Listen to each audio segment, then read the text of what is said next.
9-hitter. Out of Alpha Charter High School over in Alberta, the sophomore at 180. Has a home run, has 14 runs batted in. Riley the engineer doing Riley the engineer stuff. Well done, Riley. He does it despite the efforts of Stones McCoy, who tried to help him and just really was just in the way, right, Riley? Yeah. If he would have been out, we'd have been up a long time ago. Anyway, we're still here at second and third. Now it's 2 outs, and here's Elijah White. Sharp grinder in the hole, base hit for White. He's got 1 RBI. Here comes the throw for the second. It is cut off, and it's a 2-run single for Elijah White, and the Hawks are on top 2-1. White picks up RBI number 15 and 16. Third hit of the inning, fourth hit of the game for the Hawks. Remember, they had 17 hits yesterday in a 17-6 win, and here's the top of the order, Chase Christensen again. Chase struck out to open the ball game a couple of minutes ago. He's up here for his second time.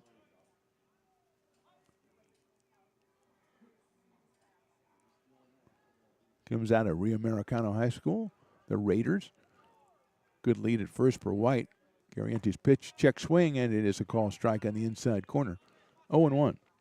And Chase didn't get the memo. He asked the umpire, "Are you sure?" You always want to check. Can he get a second opinion? Probably not. That might be going too far. It's a great lead over at first for White. And Garrienti agrees. He'll throw it over there. Lance Sabaki manning first base. Brother Bryce is over at third. Ramon Esparza at short and Jaden Reynolds at second. That's the Beavers infield with Grant Fletcher behind the plate. Rylan Pope in left. David Henry in center. And Caden Bullock is in right field. There goes White. The pitch is a ball. The throw to second is on a hop, and right underneath it goes Elijah White. Fletcher got it out of there quickly and just short hopped Reynolds at second base, and White was right underneath that, so he is in there with the stolen base. The pitch was called a ball, I believe, so it's 1 ball and 1 strike. Got to commend Rod the engineer for getting things together in a very timely fashion, working around you-know-who. I truly think you would have gotten more help if 7-Eleven would have been helping you or something like that. Maybe Mario, definitely Mario. Line drive, center field base hit. That will score White, and Christensen picks up the RBI, and the Hawks have their third run of the inning as the ball skips away, but Christensen has to stay. Chase picks up his RBI number 23. 3 runs on 4 hits in the inning, and it's a 3-1 score, and that'll bring up Braden Marua. Marua had a single his first time up, infield single. Hit it in the hole between third and short, backhanded by Esparza. His throw to first got away, so Braden ended up at second base.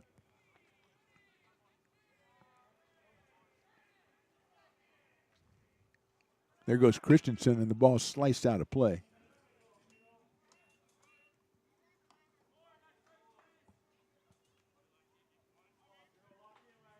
Marua is out of Oakmont High School. Hey, look at that, Riley. Oakmont High School. Home of the Vikings and Riley the engineer. There you go.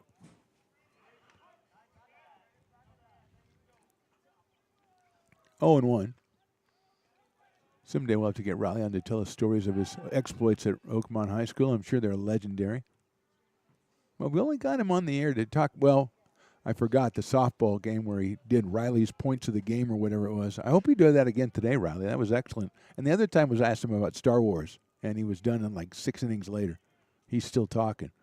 He was like that guy who did 25 hours in a row. Riley could have done 25 hours on Star Wars, no problem. And he brought new insights to the whole story for me, the whole saga. Now I've got Andor coming up. I'm checking that out. Now, do you check that out, Riley? Andor? Well, you got to, come on. You're a Star Wars guy. You got to check that out.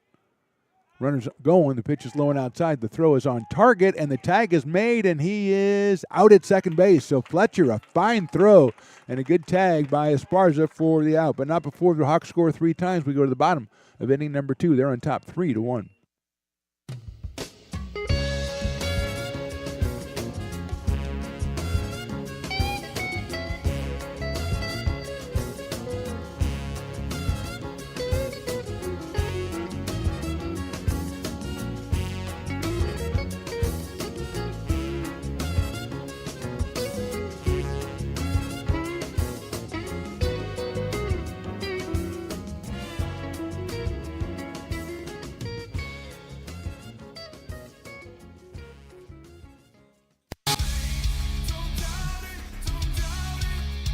got dragged there, and I didn't. He's an actor. Oh crap! Who cares? You got the rest of your life to be, serious. But just tweet it out and then don't And really then run respond. away. Yeah. I think it happens to some of us. Maybe it sounds a little personal to you, but I'm not. I didn't want me. yeah, to I don't sound know. that It just way. maybe sounds like that. 'Cause Generally, I know Fine. again, you're a very bright guy. You Yeah. see right into Right my through soul, you. my friend. That's why I have so many jobs, because people think I'm funny when they're driving home. Hi, I'm Jessica, And I'm Miller. and we'd like to invite you to come see all that Miller's Ace Hardware has to offer and to give our happy and helpful staff a chance to earn your business. Whatever. Bottom of inning number 2. Hawks on top 3-1. It's Ramona Esparza, Grant Fletcher, and David Henry for the Beavers against Andrew Lockhart, who now has himself a 3-1 lead as he comes out here for the bottom of the second inning. His first pitch is a little bit inside, and they're going to say it hit Esparza, and he will go down to first base. Second batter hit by Lockhart. Stones McCoy having to admit that, yes, son Riley was the guy who really figured out how to fix the camera there at the problem, but Stones obviously also showed me a picture of the camera being struck, or I don't know how the heck it's like the ball is frozen in midair. It's crazy. It's the best action shot. You should submit it to some photography contest or something. It's awesome. Yeah, it is. It's a broken cable is our new logo. Fantastic. I'm glad our time is over here. Grant Fletcher bunts it. It's behind the screen, or back to the screen, foul ball. Hey, you want a new logo? Yeah, what's it going to be, like a tiger or lion? No, it's a broken cable. Okay. Maybe we need a new focus group or a new PR firm to come up with ideas, because that's not a good one. Fletcher at 186 on the season. Showing bunt again as Esparza's at first base coming on. Pulls it back, and it is high. Third baseman Elijah White was kind of in no man's land there. He said, hey, are you sure you're going to pull that back? But thankfully he didn't swing, so it's 1 ball and 1 strike now on Fletcher. David Henry to follow. Fletcher takes a fastball, and it's down low, 2-1. David Henry, a home run in the game on Tuesday. Lockhart out of Antelope. 2 balls and 1 strike on the Beavers catcher. Fletcher takes ball 3.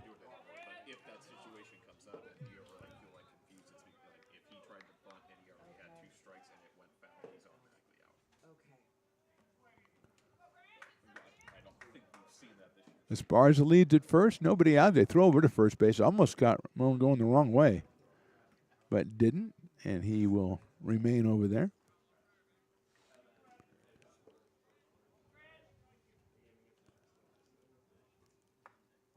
Lockhart comes in with 16 strikeouts and 15 walks on the season, and that is number 16 right there inside. Third free pass, 2 hit batters and a walk for the Beavers so far in an inning plus against Lockhart, and David Henry will come up to the plate.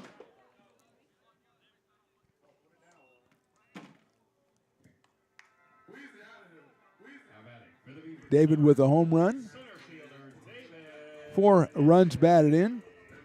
Hitting 167. Not a lot of at-bats for David, just 30. 5 for 30 with that home run. He also has a triple on the season. And he's up here with 2 on and nobody out in the bottom of the second.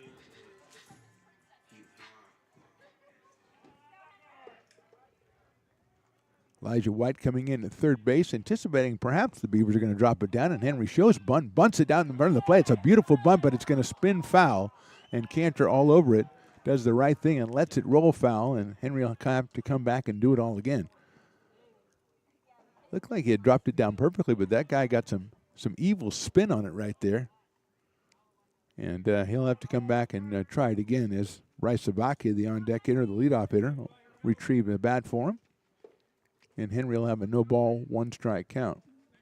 It was actually good that your dad was here, though, Riley, because then you knew what not to do in times of trouble. You just said, I'll just do whatever he doesn't do, and obviously we're back up. So there you go.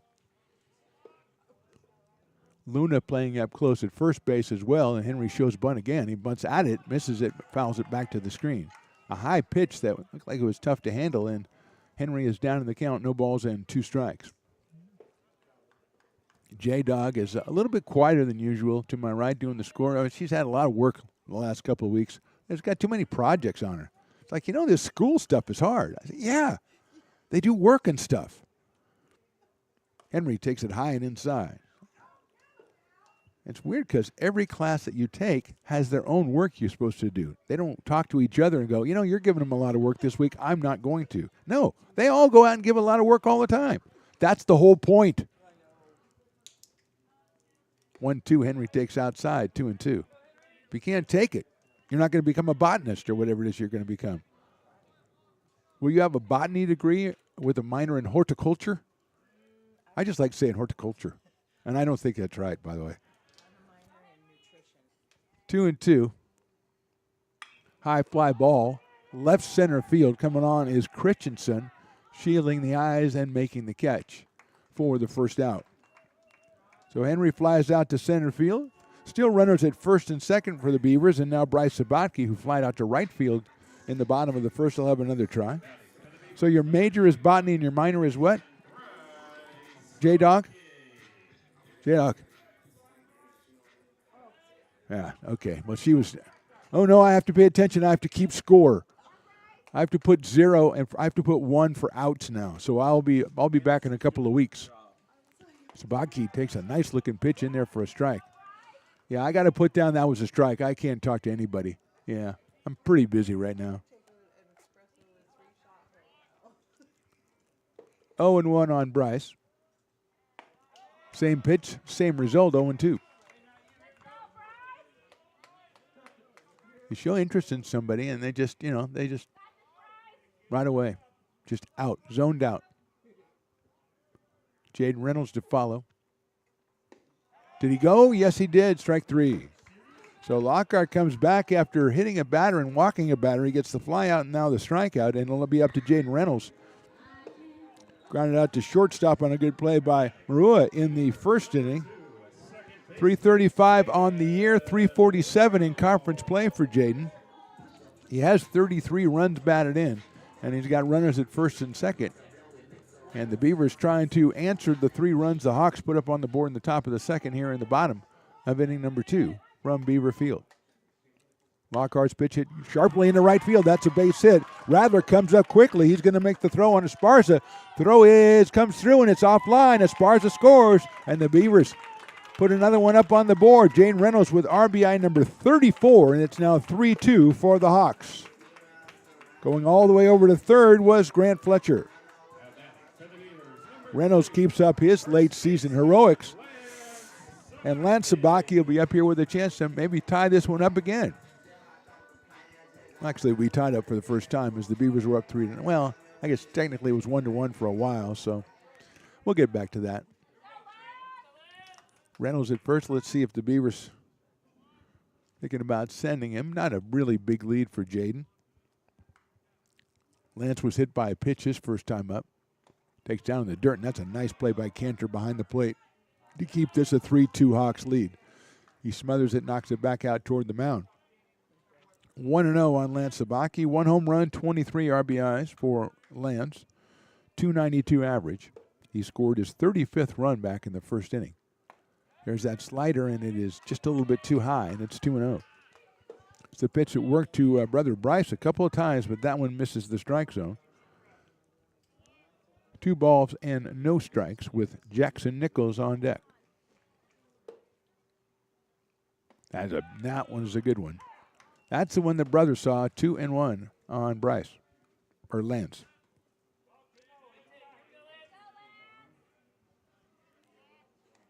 Reynolds creeping off at first base. 2-1 on the way. Same pitch, just misses outside. That's a good-looking pitch. Tough to call. That one missed outside. Makes it 3 balls and 1 strike on Lance Sabatke. Freshman, mentioned by Coach Jay today. The Sabatkes, a couple of outstanding freshmen. That's ball 4. Second walk of the inning for Lockhart, and with the bases loaded now, had to double check and make sure they were. Here's Jackson Nichols, who had a sharp single to left field back in the first inning. He comes in at 329. 3 home runs, and now we're going to have a meeting at the mound for the Hawks. as Nichols, 3 home runs, 21 batted in, 16 scored. Just 76 at-bats on the season. This is his 28th game. As the Beavers will say, if you guys are going to get together and talk, we'll get together and talk as well.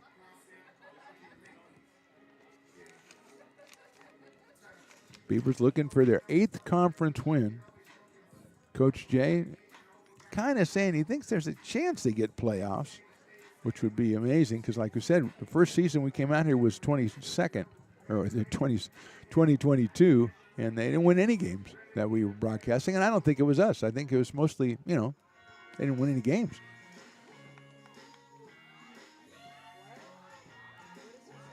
The umpire is just standing up to us, making all kinds of, I think he's talking about how many visits they have, stuff like that. It's mound visits, it's team visits. It's very, very well supervised, those visits. Here's Nichols. Bases loaded, 2 outs. There's the slider, and it misses high, 1-0. I want to welcome everybody watching on YouTube, Stones Broadcast Networks, or ARC Athletics. We appreciate the support all season long. That one drops in for a strike. Especially since when we started back in 2022, the ARC Athletics YouTube had 6 subscribers, and now over 2,000. Just hit the 2,000 mark, and we appreciate all the support. Nichols takes outside, 2-1. That's a great number. You can watch it on ARC. I would say you can watch the rest of the season, but this is the last game, so I don't know. I can't say that. 2 balls and 1 strike on Jackson Nichols. 3 balls and 1 strike. But, if you subscribe to Stones Broadcast Networks, that means you get Lincoln Potters games all summer long, and you could well see some ARC athletes or some Reserve Hawks on that team this summer. Had a couple of AR players last year, Brett Griffiths, Tyler Moore. Jacob Schreiber warming up for the Hawks. That's a check swing in there for a strike, 3-2. So Schreiber loosening up for the Hawks, a right-hander in the bullpen. And now we've got a 3-2 count. We've got the bases loaded and 2 outs. Yeah, we got some excitement here, Riley. Even Riley's getting up, and he has no idea what's going on. That is outside, ball 4. Nichols will get himself an RBI, and the Beavers are tied at 3-3 as Fletcher crosses the plate. Reynolds moves over to third. Sabaki now at second. Nichols picks up RBI number 22. Still just 1 hit for the Beavers in this inning. 3 walks and a hit batter. And here's Ryland Pope, who singled in a run last time, and we're going to get, I think, a pitching change for the Hawks. So we'll be back with the identity of the new pitcher, who we think is going to be Mr. Schreiber that we just saw warming up. We think it's going to be Jacob Schreiber. We will confirm that when we come back. Right now, bottom of second, we're all tied at 3. Hi, I'm Jessica. And I'm Miller. And we'd like to invite you to come see all that Miller's Ace Hardware has to offer and to give our happy and helpful staff a chance to earn your business. Whatever project you're working on, from lawn and garden to home repairs, you'll find everything you need at the new Miller's Ace Hardware. Power tools from the best name brands, and one of the largest selections of barbecues and barbecue accessories featuring brands like Traeger, Weber, and Big Green Egg. And if you're looking to freshen things up, visit the paint studio featuring Clark and Kensington, Benjamin Moore, and Magnolia Home by Joanna Gaines. Miller's Ace Hardware, where customer and community service meet. Located on the corner of Madison and Fair Oaks, behind the Ferrari building.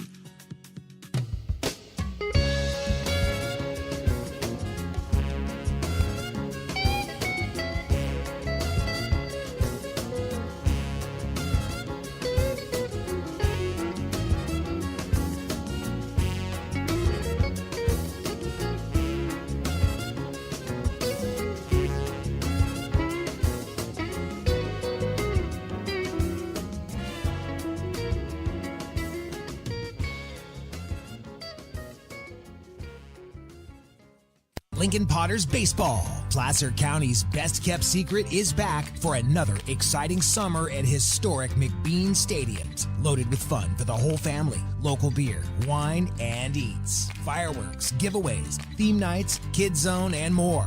Come join in the fun and enjoy small-town baseball with Major League Entertainment. Tickets on sale now at LincolnPotters.com. Lincoln Potters Baseball. Come on out and join in the fun. Here at Super Taco, we specialize in authentic Mexican food. One of the reasons we are different from other places is that we make everything from scratch. You get a great value when you come here, large portions and quality food. So Jacob Schreiber is the new pitcher for the Hawks. He is making his 13th appearance, 1-0. He's got a pair of saves, 22 innings pitched, 19 strikeouts, ERA 4.91. He is a freshman, and he is up here with the bases loaded and Ryland Pope at the plate.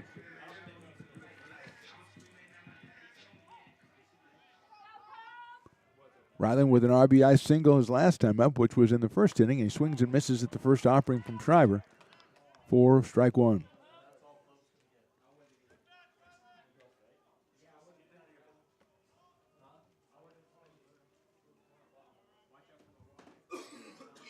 Swing and miss.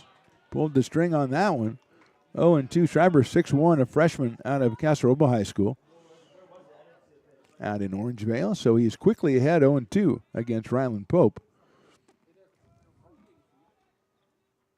Swing and a miss. 3 pitches, 3 strikes, and the inning is over. We'll go to the third. We are all tied at 3. Hi, I'm Monica from Ace Body Shop in Towing. We are a family-oriented business. We've been in business for over 30 years. We are located downtown Lincoln at 333 Lincoln Boulevard in Lincoln, California. We do automotive repair and 24-hour towing. Our phone number is 916-645-2859, or you can find us on the web. When it comes to your home's maintenance and repairs, Jeffers Resource Group has you covered. Our handyman services offer a comprehensive range of expertise, from minor carpentry to drywall, electrical and flooring for property managers, landlords, and renters alike. We ensure that every job is completed to the highest standards, so you can have peace of mind. Contact us today to discover how Jeffers Resource Group can help keep your home in top shape.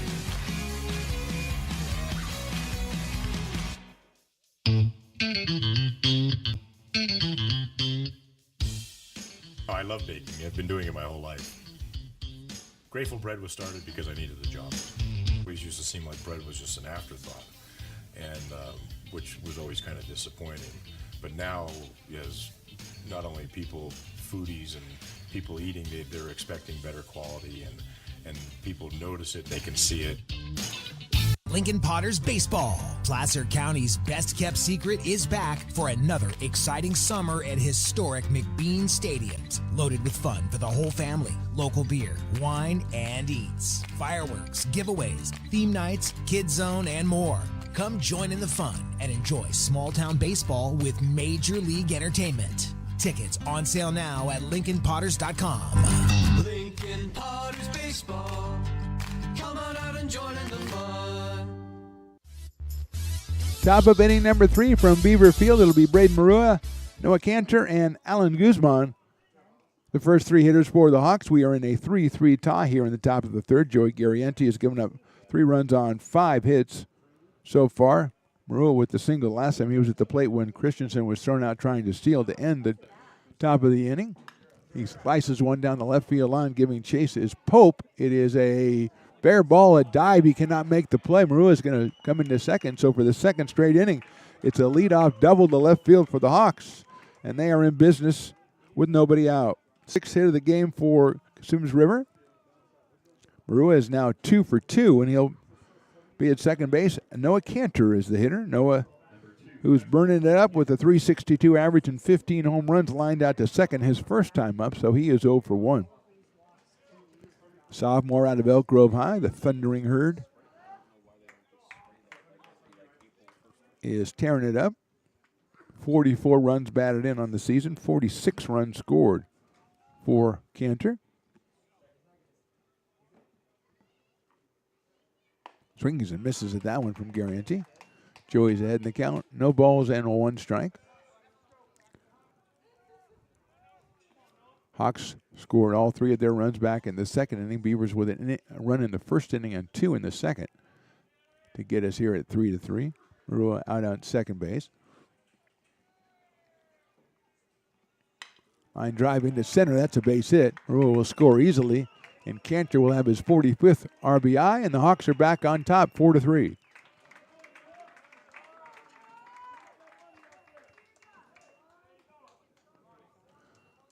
Alan Guzman will be the hitter, the second baseman. Comes to us from Pleasant Grove High School and comes to us with a .339 average. He grounded out to first his first time up. Left-handed second baseman with a pair of home runs on the year and 23 batted in. Cantor with RBI number 45 right there. Short lead at first base as Guzman takes outside. 1-0. He's followed by Angelo Luna, number 5 hitter in the order for the Hawks. Nice day. A little breezy out here at Beaver Field, but nice day. Good crowd. Fastball misses the outside corner. 2-0. Let's check the last home game of the regular season for the Beavers. A campaign that they are 15-23 and 7-15 in Big 8 conference play. Line drive in the hole, left field, base hit. So Guzman gets his first hit of the game. That is hit number 8 for the Hawks. As I said, they had 17 in the win on Tuesday. And here's Angelo Luna, who sliced a double down the left field line his first time up to lead off the second inning.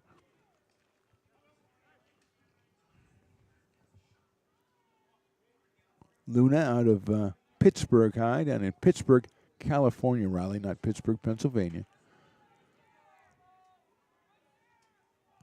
Nobody out, run in, and 2 on for the Hawks. Sails the fastball outside. It's 1-0. Guarantee asks that Grant Fletcher comes out and has a chat, so the umpire thinks about it. He goes, okay, it's all good. Ben Pernetti on deck for the Hawks, who are trying to get their record back. A win today and a win tomorrow would bring them to 12-12 in conference play and 23-15 overall. Definitely playoff worthy for the Hawks. Big 8 conference led by Santa Rosa, who's lost 1 game all season, and they are the number 1 ranked team in the state. Sierra also in the Big 8 conference, the number 2 team in Northern California. So again, the Big 8 conference, just not only top heavy, but good all the way down through. 3-0 now on Luna. Angelo with 4 home runs, 15 runs batted in, and scored his 12th run of the season back in the second inning, which was just an inning ago.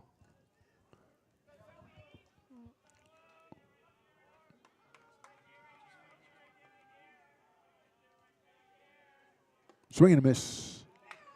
Correction, it is 2-1 now, 2-1. The umpire heard me say that and said, yes, it is. See how he did that? He's got to be listening somehow, Riley, because he's just too tuned in to what I'm saying. Luna comes in at 266 on the campaign. Has the 2-1 pitch on the way and spanks it out to right field for a base hit. Bullock pulls it up, and they're going to hold the runner at third base as Bullock came up strong with a quick and strong throw that was cut off, but it's loading the bases now. 4th hit of the inning, 4th straight hit, and the 9th hit for the Hawks in this one. And with the bases loaded and still nobody out, Ben Pernetti, who struck out his first time up on a call, 3rd strike, will be the hitter. The DH, who was the winning pitcher in Tuesday's game, batting .286. He also has a pair of home runs. Not a lot of at-bats for Pernetti. And he has 5 runs batted in. He's also out of Pleasant Grove High School. 1 run in already, and the bases loaded with nobody out. Sabaki's playing even with the bag at first and third. Bryce and Lance respectfully. Fastball rides high and inside to Pernetti. 1 ball and no strikes. Jimmy Radler, the right fielder, on deck.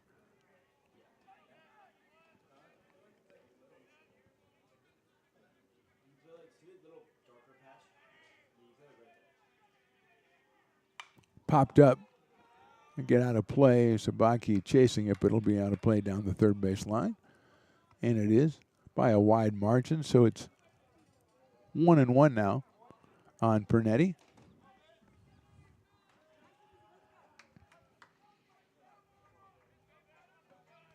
Hawks got 17 hits on Tuesday, and they have not changed out of the hitting close yet. Running up 9 hits already through the first 2+ innings here.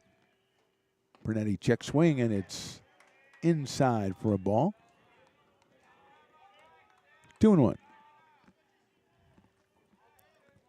Beavers straight away and pretty deep, especially David Henry in center is deep for Pernetti, who does have 2 home runs on the season.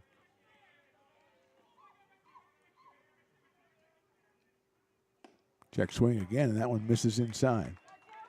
3-1.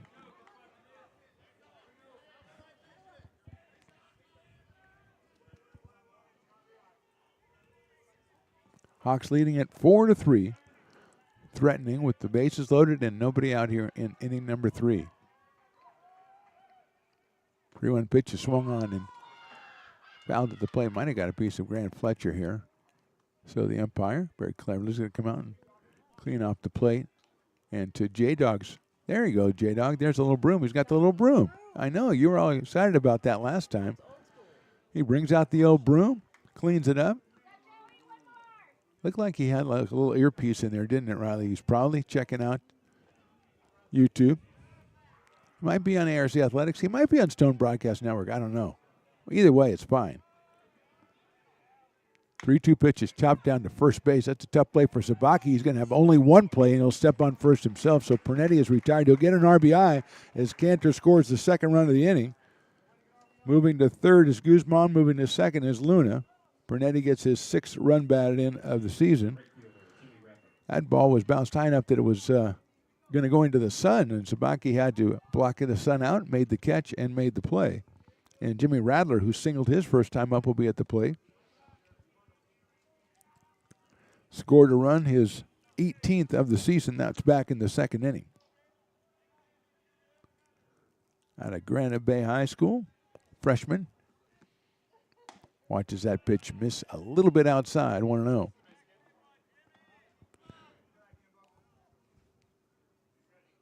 Jimmy hitting .277 coming in, and it's 1-for-1 in this one. Hawks now on top 5-3. They've got Guzman at third. They've got Luna at second, and one out here in the third. Radler lines that ball into left center field. That's a base hit. 1 run will score. Here's the second coming around. Pope gets it into the infield. It's a 2-run single for Radler. He is 2 for 2, and it's now 7-3 in favor of the Hawks. Radler picks up his 22nd and 23rd runs batted into the season, and we're going to have a pitching change for the Beavers. We will step away and come back with a new pitcher. Bottom of the third, Beavers trailing at 7-3. Hi, I'm Monica from Ace Body Shop in Telling. We are a family-oriented business. We've been in business for over 30 years. We are located downtown Lincoln at 333 Lincoln Boulevard in Lincoln, California. We do automotive repair and 24-hour towing. Our phone number is 916-645-2859, or you can find us on the web.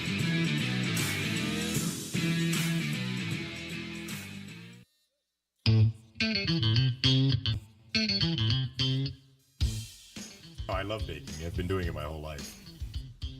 Grateful Bread was started because I needed the job. It always used to seem like bread was just an afterthought, and which was always kind of disappointing. But now, as not only people, foodies and people eating, they're expecting better quality, and people notice it, they can see it.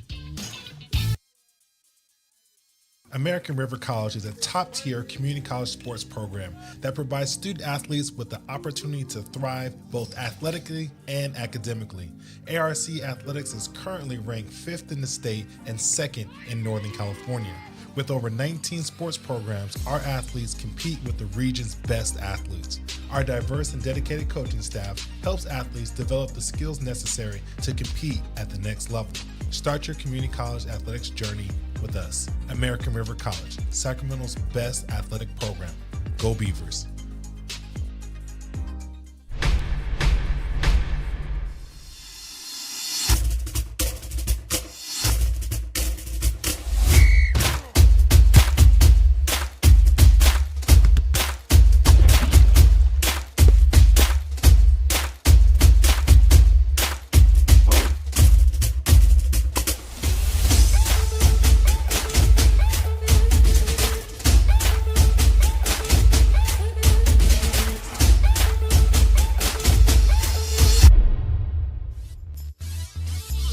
New pitcher for the Beavers, number 44, Caden Clive, making his 16th appearance. He is 3-1 on the season. 42 and 2/3 innings, 18 strikeouts, 14 walks. 4.43 ERA for the right-hander. And he's facing Angelo Nunes with 1 out.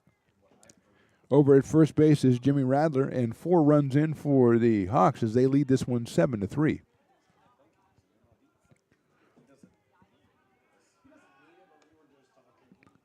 Garrienti went 2 1/3, gave up 10 hits. Responsible for the runners on base right now, which is Jimmy Radler. He struck out 2 and didn't walk anybody. There's a throwback to first base, the tag, not applied.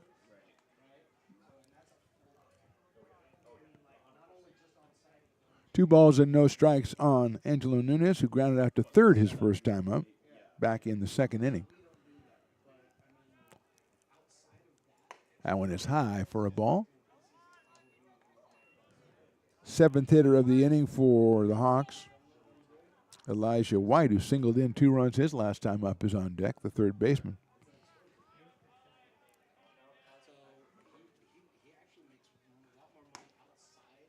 That's the first strike right there. 3 balls and 1 strike.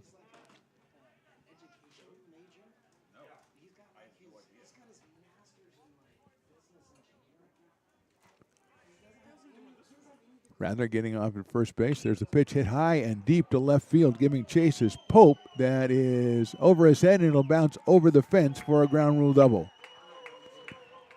They're going to have to move Radler back to third. He was going to score easily. He'll have to go back to third as Nunes delivers a double to left center field. 6th hit of the inning for the Hawks and 11th of the game, and now here's Elijah White. 8th batter to bat in the inning. White singled in 2 runs back in the second, so he has 16 runs batted in now. He's also scored 26 runs. Make that 27 as he scored back in the second inning. So good production there. It says 180 hitter, but he has RBIs and he's got runs scored. Out of Alpha Charter High School. Swings and misses at the Clive offering. 0-1. Grant Fletcher behind the plate for the Beavers in this one. I'm told that Dallas Braden was in the stands here earlier from the Oakland A's. The unhoused A's, as I call them. That fastball barely misses. I mean, Sacramento, can't call them Sacramento. They're not Oakland. They're not Las Vegas yet, so they're homeless. But you can't say homeless anymore, so you say unhoused. That's how I came up with the unhoused A's, Riley, and I hope you'll join me in that campaign. 1 ball and 1 strike. High fly ball left field. Pope's going back. He's got room. Now he keeps going back. Reaches up and makes the catch on the warning track. That'll easily score a runner from third. And thinking about it was Nunes from second. He will just make it to third. It's a sacrifice fly. The 3rd run batted in for White in this one. 5th run of the inning, and it'll bring up the 9th batter of the inning, Chase Christensen. That one just kept going from White. And again, looked like a 180 hitter. Got a 2-run single and a deep sacrifice fly. Christensen has struck out, and he has singled. Drove in a run back in the second inning, his 23rd of the season. Out of Rio Americano High School. He's got a runner at third, and he lifts one out toward right field. Should have room. Bulock comes in a little bit and makes the catch. So 5 runs in the inning for the Hawks. We go to the bottom of inning number 3, and they're on top 8-3. Here at Super Taco, we specialize in authentic Mexican food. One of the reasons we are different from other places is that we make everything from scratch. You get a great value when you come here, large portions and quality food. Our most popular dishes are many different kind of tacos. We have giant burritos, different kinds of enchiladas, and the fajita. If you're ready for real Mexican food, stop in at a Super Taco. We'd love to see you.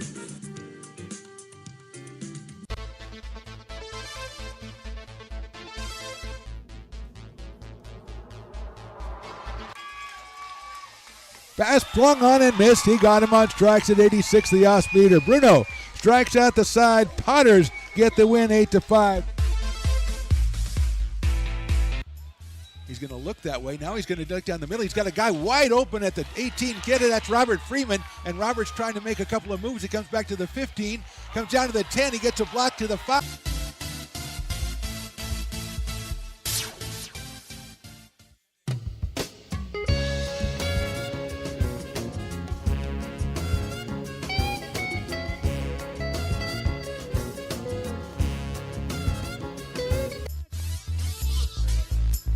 Jacob Schreiber back out on the mound for the Hawks. Now he's got himself a 5-run lead at 8-3. His first pitch is a strike to Ken Bullock. Schreiber came in to get the strikeout of Ryland Pope to end the second inning, and the Beavers scored a pair in that inning. 1 ball and 1 strike to Bullock, who struck out his first time up, hitting .311 coming in with a pair of home runs for Caden out in right field for the Beavers today.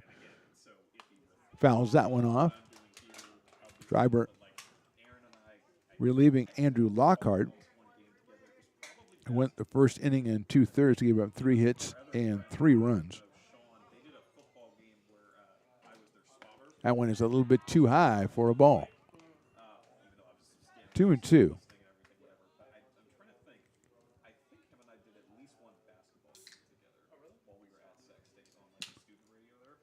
Swing and a miss. Second batter, second strikeout for Schreiber. 1 out here in the bottom of inning number 3, and Ramon Esparza will be the hitter. Hit by a pitch was Ramon back in the second inning, scored a run. 196 on the season, now 13 runs scored for Ramon. Takes a high fastball, and it's 1 ball and no strikes. He's followed by Grant Fletcher for the Beavers.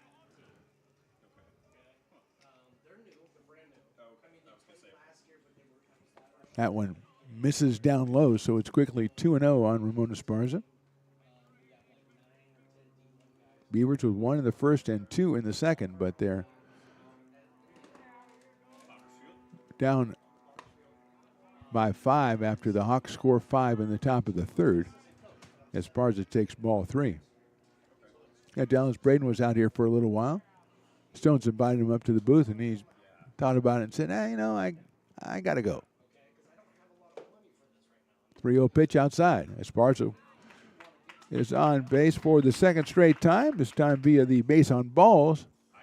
And with 1 out, Grant Fletcher, who also walked his first time up, will be at the hitter.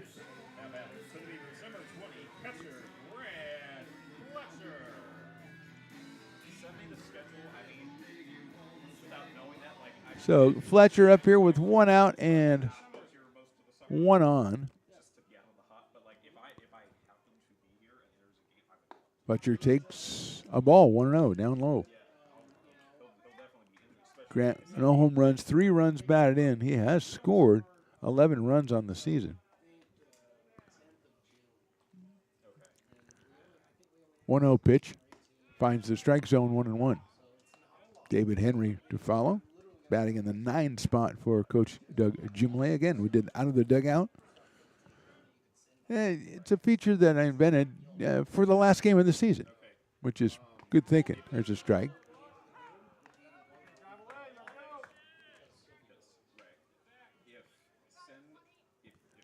One and 2. If we come back next year, then I'll do it. But right now, it doesn't look like it. So, check swing, and it's a ball. I just thought, I've been promising the guy an interview for 3 years. I thought I might as well do it. 2 balls and 2 strikes, so Riley gets to do his Richard M. Nixon impersonation. I don't know that it's his favorite American, but it might be his favorite one to imitate. You got to do the real, I showed you the real celebration when he's real high with the hands, 2 and 2. Do you think Richard, what's he going, 2 and 2? I don't think so. That sails high for a ball. That'll fill it up at 3 balls and 2 strikes. We are in the bottom of inning number 3 from Beaver Field. J-Dog is here. Yes, in case you're wondering, J-Dog is doing the scoreboard, but she's very busy this week, and she can't really be bothered to talk or anything. She's very involved in what she's doing. Ball 4.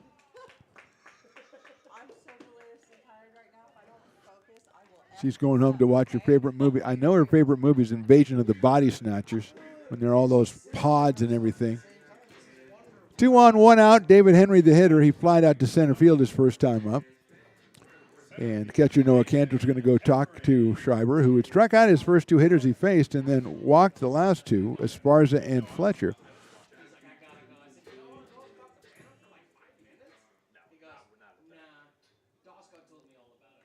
Stones McCoy is talking about me behind my back, thinking I won't hear him because I'm supposed to be doing work, but of course I'm listening to him and not doing what I'm supposed to do. But he just repeated the story about Dallas Braden that I told already, which is, he said, hey, you want to go up and talk to Pam? I got to go. I got to go. The game starts in like 9 hours or something. Here's Henry. Takes a pitch, takes a strike, 0-1. David with a home run in Tuesday's game. Has 4 runs scored and 4 runs driven in on the season, 167 coming in, and flied to center, who's head back in the second inning. Watches that outside, 1-1.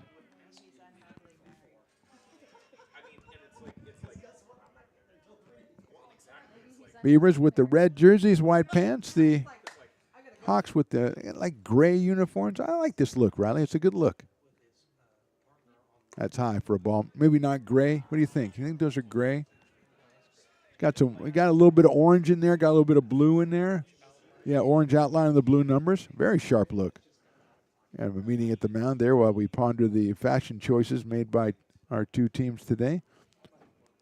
Should mention Coach Doug Jumala, as we talked about in the interview, did mention his assistant coaches in a very, very, very complimentary fashion. Todd Conroy, especially Chris Garcia, Marcus Garcia, and Michael Wilson. That especially Garcias have brought a kind of a new vitality to the program and really went out and beat the bushes and have recruited and done a great job getting a great freshman class in here. We're seeing some of them out here with the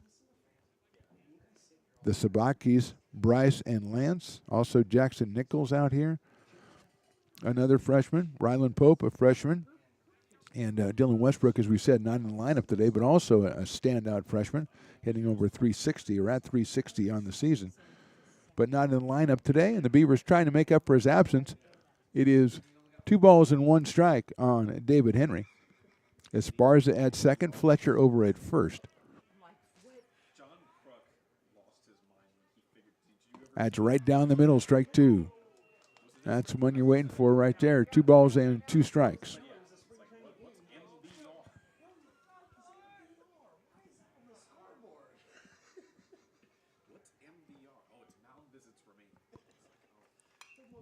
Henry fouls that one back.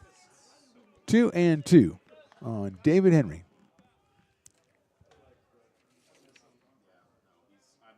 Sophomore. Out in center field, taking Dylan Westbrook's place defensively. Waiting for the 2-2 pitch again from Schreiber.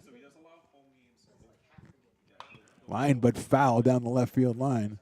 Viciously struck by David Henry, but didn't quite direct it exactly right, so he'll be up there again with a 2-ball, 2-strike count.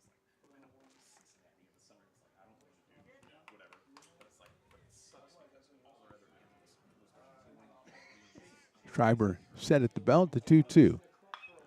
Hit down the left field line again and toward the bullpen of the Beavers, but that is in foul territory, thankfully, so it's still 2-2. Riley, besides looking for canines, I like looking at the different kinds of hats people have. I think I see a Cincinnati red hat. That's a good one. A lot of good-looking hats at a baseball game. A lot of good-looking ARC hats as well. Ball 3 on a high pitch from Schreiber. 3 balls and 2 strikes. But I think the Reds is the best one I've seen so far. The great Jamil Pugh's down there. I can't tell. It looks like maybe a Blue Jays hat down there. Pretty good choice. I got a Blue Jays hat as well. I don't wear it that often, though. Not with Canada being what it is. 3-2 pitches popped up right side out of play. You know, with the strained relations. And that's the thing, Riley. I don't know what it is. My wife, it turns out she hates Canada. I didn't even know that. She hates Canada. She hates Canadians. I said, there's a lot of great Canadians. She didn't like them. I said, she likes the Guess Who. I know you don't know who that is, but it's a band from the 60s and 70s. Henry fouls it off. I said, what about Dan Aykroyd? What about Neil Young? What about Ryan Reynolds? What about Well, then I said Justin Bieber because I was running out. I mean, come on. Martin Short. Come on, all these people. It's just, I don't like Canadians. I think Canadians are fine people. You like Canadians too, Riley? J-Dog, how do you feel about Canadians? Canadians. You got to pay attention. Canadians. No, she's in the air on Canadians. I did not expect that. I did not see that coming. You're always surprised. You're always surprised. 3-2 pitch. Fouled back again by Henry. Yes, some of them, they speak French. That's okay. You can do that. You don't care for the French either? Or the Canadians? Wow. You horticulturists don't like anybody. Oh, if they're not planted in the dirt. 3-2. Oh, J-Dog. Popped up. That one will maybe stay on the field of play. Cantor has it. No, it's the third baseman coming down and making the play, and that's Elijah White. So Henry battled, but ends up popping out to White for the second out here in the third inning. And it'll be up to Bryce Sabatke, who has flied to right and struck out. Sabatke 0 for 2 in the game today. 292 on the season with 26 runs batted in and 36 runs scored. Playing over at third base for the Beavers. Esparza at second, Fletcher at first. Sabatke swings and misses off speed. That's the one Schreiber showed Ryland Pope when he first came in, and Ryland was mistiming it 3 times in a row, which is all it took, and he was down on strikes. That was back to end the second inning. Sabatke takes strike 2.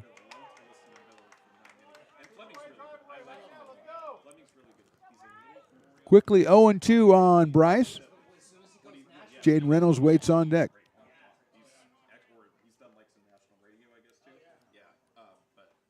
Takes that one outside. Cantor with the outside target, and that's where Schreiber threw it. 1 ball and 2 strikes. Outfield straightaway and medium deep, I would say, on Sabatke.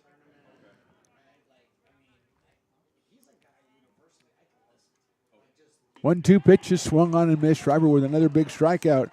Had a couple walks, but had a couple strikeouts. We go to the fourth. Hawks on top, 8-3.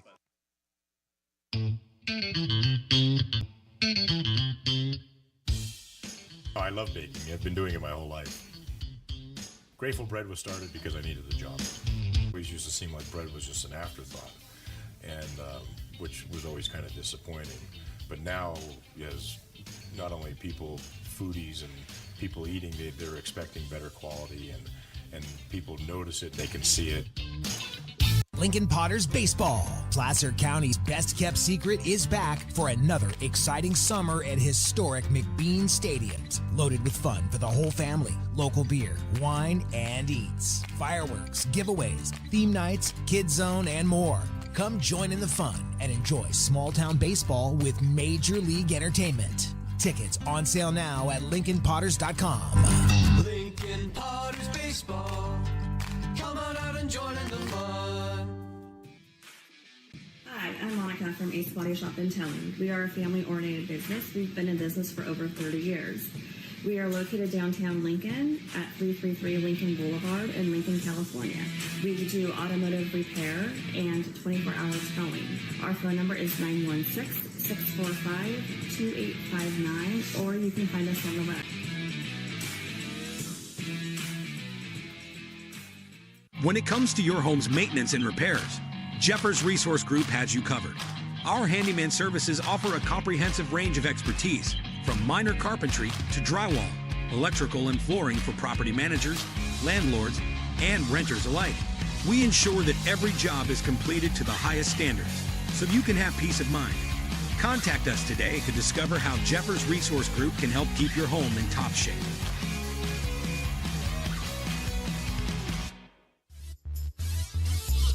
Top of inning number 4 from Beaverfield. Mark the Phantom Low, Roddy the Engineer, Stones McCoy, J-Dog, Matt Pearson, 7-11, Mario, and I think that's Dylan down the end. And there's another guy down. Oh, man, we got a lot of people up here. 8-3 Hawks, and they'll send up Brenda Marua, the shortstop. Noah Cantor and Alan Guzman. 2, 3, and 4 against Caden Clive, who came on in relief of Joey Garrienti. and misses outside with that one. 2 balls and no strikes. Monroe is 2 for 2 with a single and a double. He has scored a run. Pops that one up. Third baseman Sabatke is going to call it. And he makes the catch for the first out. So Monroe is out for the first time today, and a pop-up to Bryce Sabatke. 1 out, and Noah Cantor will be the hitter, the catcher, who is setting the world on fire with a .362 average and 15 home runs. Picked up his 45th RBI back in inning number 3 with a single, and also scored a run, giving him 47 runs scored.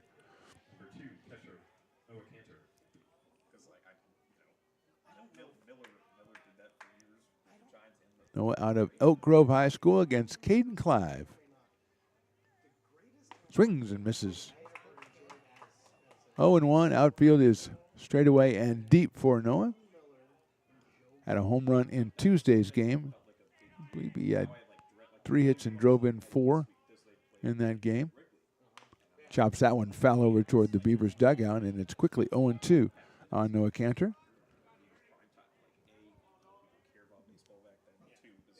5'9", 180 pounds, Noah Cantor. Sophomore. Takes it outside for a ball, 1-2. Alan Guzman on deck, the number 4 hitter, the second baseman for the Hawks. Cantor swings and misses. Clive gets him on strikes. So Noah is 1 for 3 today with 2 outs, and Alan Guzman will be the hitter. He is grounded to first and singled. Scored back in inning number 3. His 23rd run scored of the season.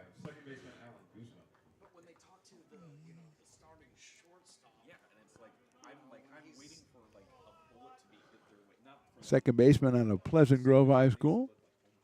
Takes slider inside, 1-0. Big left-handed hitter. Guzman listed at 6'4" and 215, just a freshman out of Pleasant Grove High.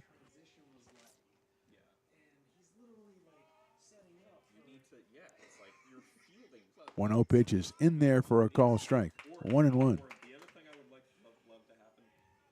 Angelo Luna, who's 2 for 2 today with 2 runs scored on deck. In case Guzman starts something here for the Hawks. Hits it well into right center field. It's curving back toward the center fielder. Moving over is Henry. He won't get there. And it'll be against the fence. Guzman's going to get into second base, and he'll stay there with a double. Had a little bit of a slice on it. I thought Henry might be able to catch up to it, but it was hit very, very well. And Guzman's got his second hit in a row, his second of the game. And with 2 outs, he is at second base for Angelo Luna. That is hit number 12 for the Hawks. Luna has a double and a single. He scored both times. That's the second and third inning. Came in at 266. And has scored runs number 12 and 13 on the year. Angelo is out of Pittsburgh High, down in the Bay Area. Left-handed hitting first baseman. Came in at 266. There's a pickoff at second base, and they almost got him. Perfectly planned, but just a little bit too late on the delivery. And Guzman gets back into second base. Dumele, I guess I'm the only one who thinks he was safe because I think he was safe. So everybody else in the whole press box is getting all mad. Jones McCoy's getting mad. Even Dylan 7-11, who's been very nice to me today, so I have to be nice to him. J-Dog I can be mean to. Matt Pearson, I asked him to sign a baseball shirt, a commemorative ARC baseball shirt, and he signed his name in like childlike big scrawling letters. I'm surprised they didn't use a crayon the way he went after it. I still can't. I look at it, it's giant size. Shot into left center field. That'll get down. Luna's got himself his third hit. He is going to go slowly into second base, moving gingerly almost as the ball hits one hop to left center field fence.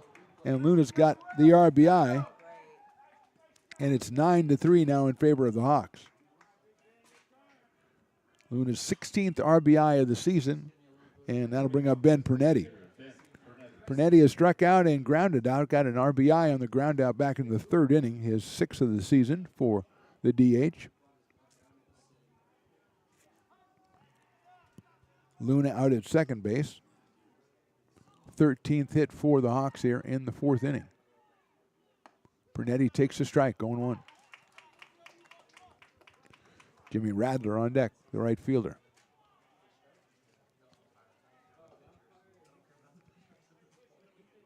Bernetti, yes, Tuesday's winning pitcher, takes outside for a ball.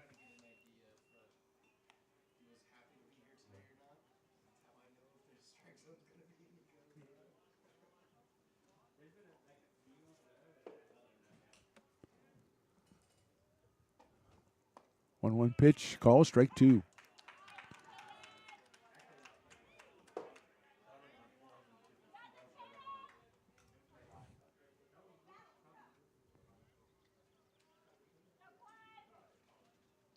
Bernetti fouls that one off. Checking out, he is 10-2 on this season on the mound. 85 innings pitched, 89 strikeouts, 23 walks, 3.6 ERA. So very impressive on the mound, Ben Bernetti. And he's the DH today in a 1-ball, 2-strike count. Luna out at second base after delivering the RBI double that pushed the Hawks lead up to 9-3. Bernetti swings and misses, and he's out on strikes. 1 run, 2 hits for the Hawks. We go to the bottom of inning number 4. It's the Hawks 9 and the Beavers 3. Hi, I'm Jessica. And I'm Miller. And we'd like to invite you to come see all that Miller's Ace Hardware has to offer and to give our happy and helpful staff a chance to earn your business.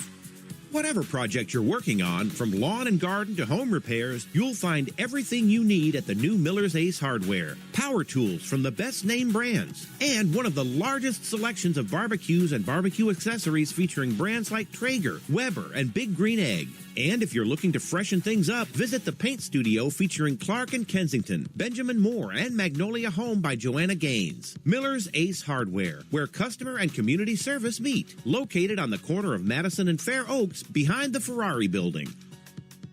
When it comes to your home's maintenance and repairs, Jeffers Resource Group has you covered. Our handyman services offer a comprehensive range of expertise, so you can have peace of mind. Contact us to schedule your service today. Hi, I'm Monica from Ace Body Shop in Telling. We are a family-oriented business. We've been in business for over 30 years. We are located downtown Lincoln at 333 Lincoln Boulevard in Lincoln, California. We do automotive repair and 24-hour towing. Our phone number is 916-645-2859, or you can find us on the web.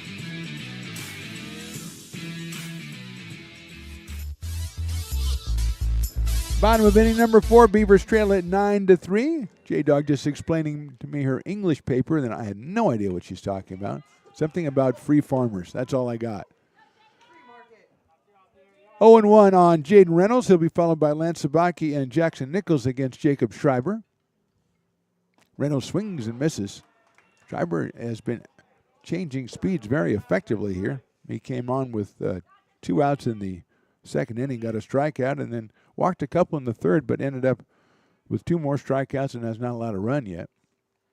Reynolds swings and misses. Ball gets away, picked up by Cantor. Gets himself an angle, throws to first, and almost pulls Luna off first base, but he's there for the strikeout on Reynolds.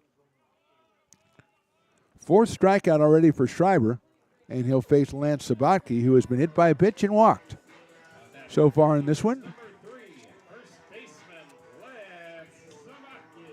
Lance started the day at 292, and he stays at 292.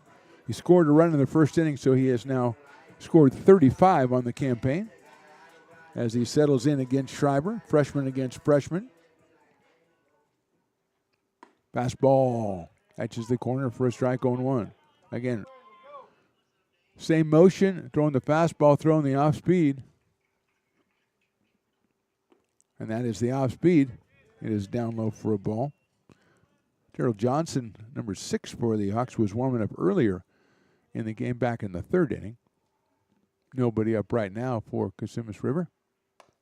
Schreiber misses high and away. 2 balls, 1 strike on Lance. Jackson Nichols to follow.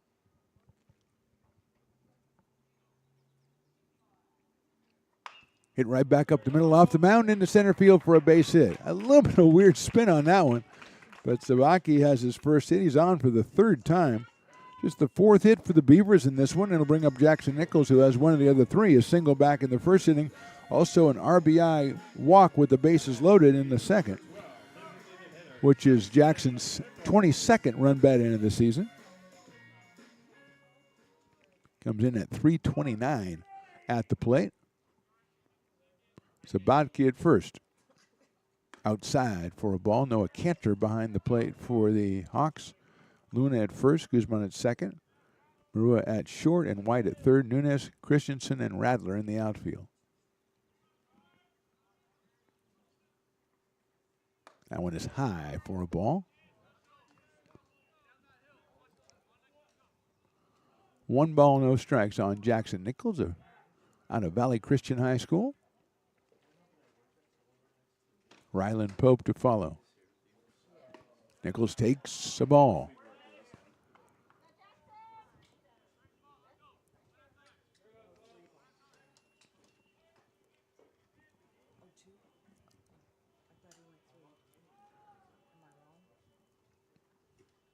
That one's right down the middle for a strike. Got 3-1 here, I believe is the count.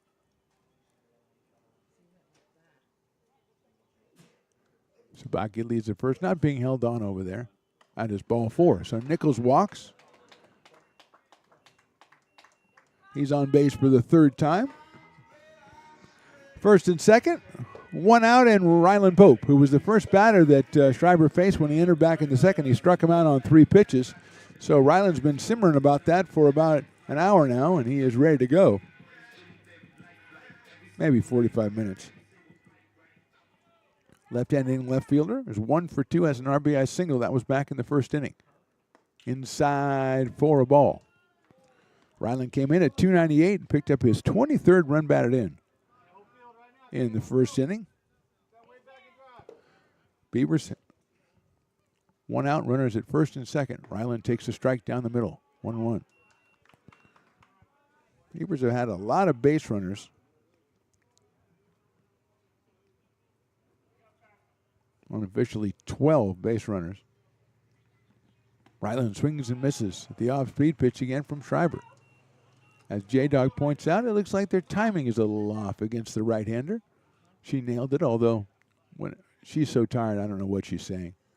Anything that comes into her mind, she just says it. Pope takes inside. Nice block by Cantor. She really has no filter right now. She just, throwing anything out. I asked her, so how's English class going? She gave me a 6-minute dissertation on her latest paper. I couldn't tell her. I really didn't care. I mean, what can I do? She's such a fine individual, but maybe she just burning the candle at too many ends or whatever. 2-2 pitch. Inside, ball 3. But she did bring some chard in a couple of games ago, and I used it in a salad at home, and it was delicious. So, I mean, even though she's a trial, sometimes she comes through. 3 balls and 2 strikes. 1 out, 2 on, bottom of 4. Final home game of the regular season. Line drive into center field. It's caught out there by Christensen. Hit too well by Ryland Pope.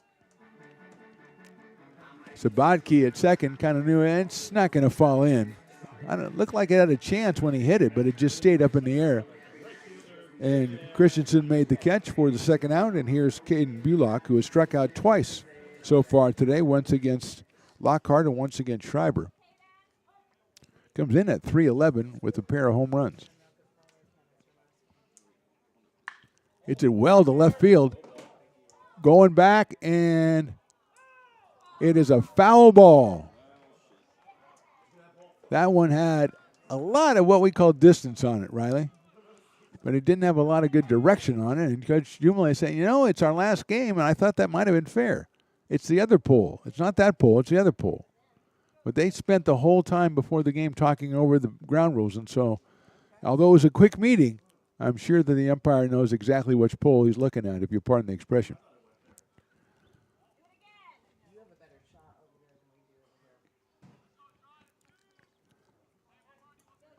Oh and 1 on Bullock. Nichols at first, Sabatke at second.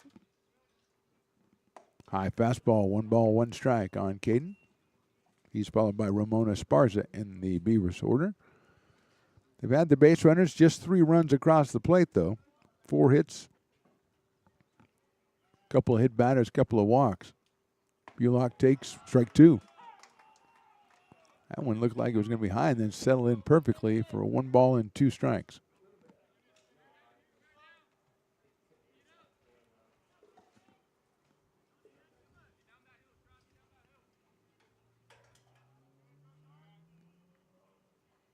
Bulock takes it, and that ball is going to kick away. Cantor's on it quickly. The throw to third is not in time. Sabaki made it, but Cantor made it very close. It's a wild pitch. Staying at first base was Jackson Nichols because he didn't know for sure that Sabaki was going to go, so good base running over there for Jackson. Bulock still alive at the plate with a 1 ball, 2 strike count. Make that 2 balls and 2 strikes.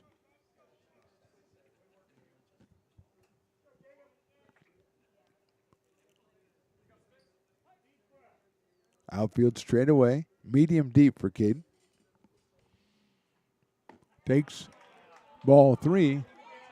Although several members of the Hawks thought it was going to be strike 3. They were not rewarded in that thought. And it's a full count now on the Beavers right fielder.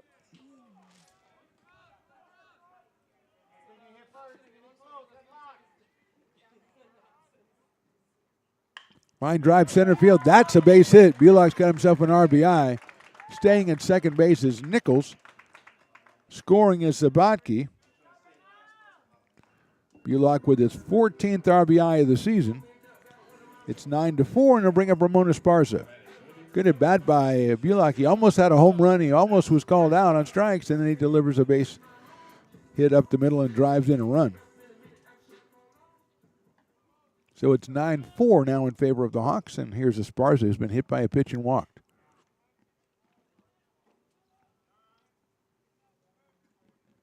That one is high for a ball.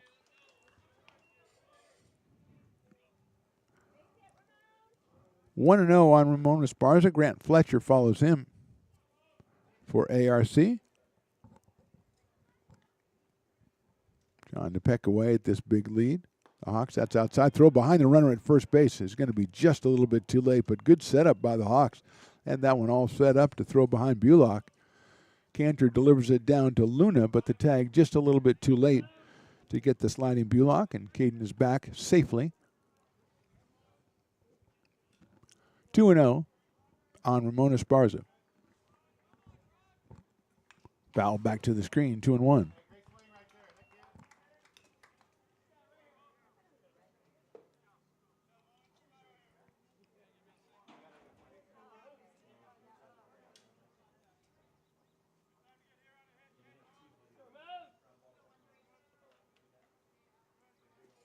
Esparza takes call, strike 2. 2-2 on Ramon. He did not agree with that, I think. He did a kind of a big sigh and shrugged the shoulders. But it's still 2-2 regardless. He fouls that one off, spoiling it down the right field line. He'll get himself another chance against Jacob Schreiber.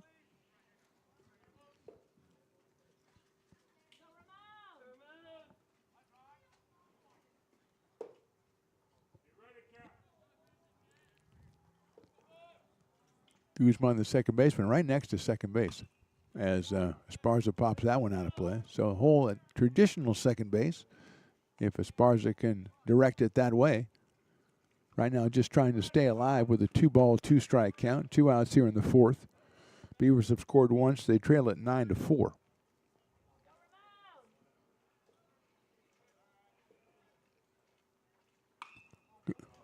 Golfs it down the left field line toward the bullpen area of the Beavers, so it's by definition a foul ball. 2-2.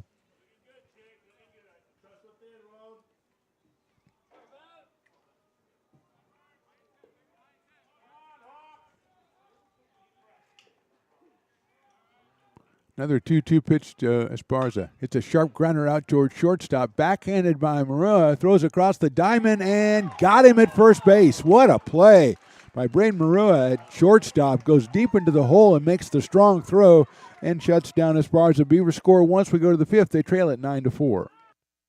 Here at Super Taco, we specialize in authentic Mexican food. One of the reasons we are different from other places is that we make everything from scratch. You get a great value when you come here, large portions and quality food. Our most popular dishes are many different kind of tacos. We have giant burritos, different kinds of enchiladas, and the fajita. If you're ready for real Mexican food, stop in at a Super Taco. We love to see you.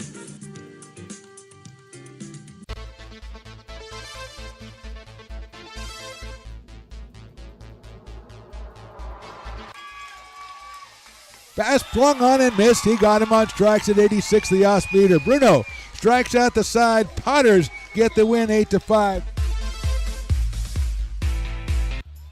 He's going to look that way. Now he's going to look down the middle. He's got a guy wide open at the 18 kid. That's Robert Freeman. And Robert's trying to make a couple of moves. He comes back to the 15. Comes down to the 10. He gets a block to the 5.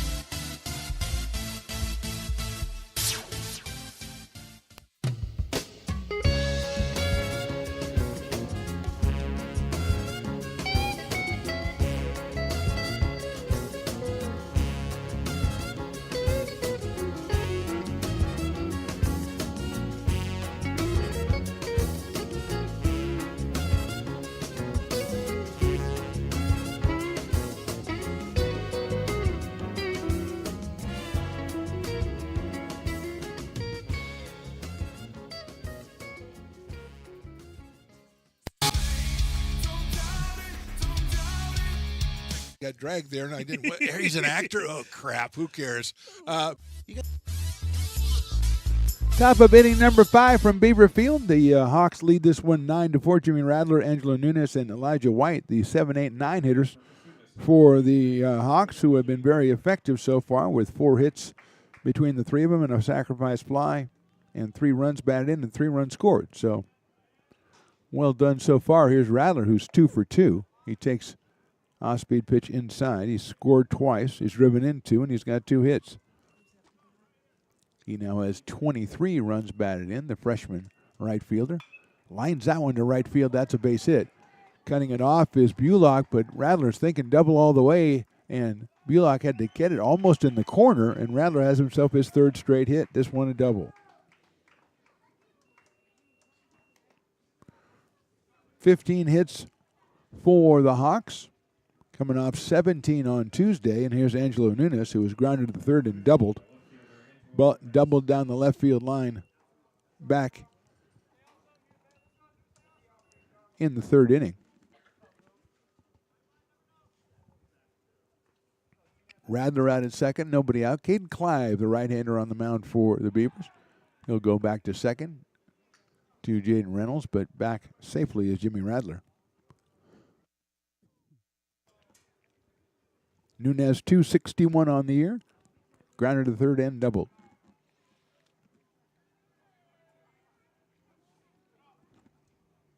Takes that one, it's a strike. Elijah White on deck.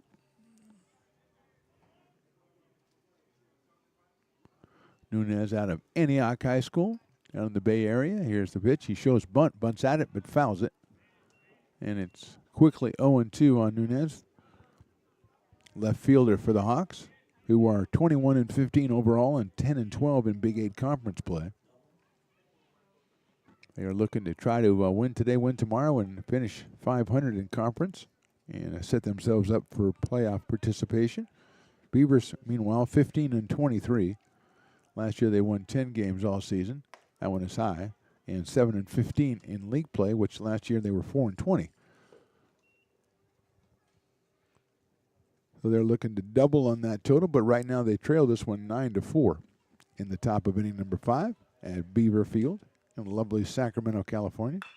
Hit to left field, coming on, not in time. It's a base hit in front of the left fielder, picked up by Pope. He gets it in quickly, but it's 1st and 3rd, another hit for the Hawks, the 2nd for Nunez.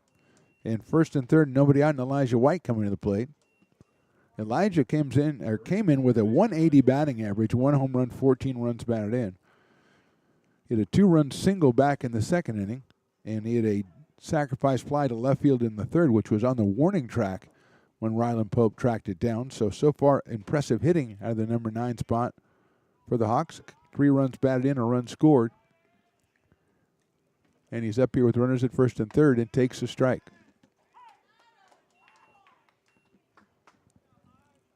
Joey Garrianti started for the Beavers, went 2 1/3. Clive came on in the third in that inning, pitched the fourth, and now he's up here in the fifth. He has given up 5 hits so far. There's a bunt shown by White. He bunts it back, tries to get it by Clive. Clive with a nice play. He'll go to first, but it'll be a RBI for White as Radler scores. Going to second is Nunez. And if you call that a sacrifice bunt, that's White's 4th RBI of the day. Good play by Clive to track it down before it got past him. Hawks scored their 10th run. And here's Chase Christensen, top of the order. Single struck out fly to right for Christensen, and he takes a strike. He's 1 for 3, 290 on the year out of Rio Americano. Picked up RBI number 23 back in the second inning. He's got Nunez at second base and 1 out here in the 5th. Good looking pitch, call strike. 0-2 on Chase Christensen. Braden Marua is on deck, the shortstop, coming off that excellent play he made to end the bottom of inning number 4. 0-2 to Christensen. Hit high up in the air, right center field. Tracking it down is Henry. He makes a nice running catch on the warning track, and they're going to maybe send the runner. No. Beavers get it back in time as Henry with a tremendous running catch on the warning track. Smashes into the fence, gets the ball back in time. Tagging at second is Nunez. He was thinking about going to third, but he was held up over there. And with 2 outs, it'll be Braden Marua, who was singled, doubled, and popped out to third. Scored a run back in the third, his 19th of the season. Left-hand hitting shortstop out of Oakmont High School, home of Riley the Engineer. It's a big chopper up the middle. That'll get into center field, a base hit and an RBI for Marua. His 3rd hit of the game, first run batted in as Nunez scores. Second run of the inning makes it 11-4 for the Hawks, and will bring up Noah Cantor. He has lined out, singled in a run, and struck out. The catcher coming in at .362 with, I believe, a school record 15 home runs on the season. I think that's what I saw. Also has 45 RBIs now and 47 runs batted, or 47 runs scored. Right-handed catcher out of Elk Grove High School, sophomore.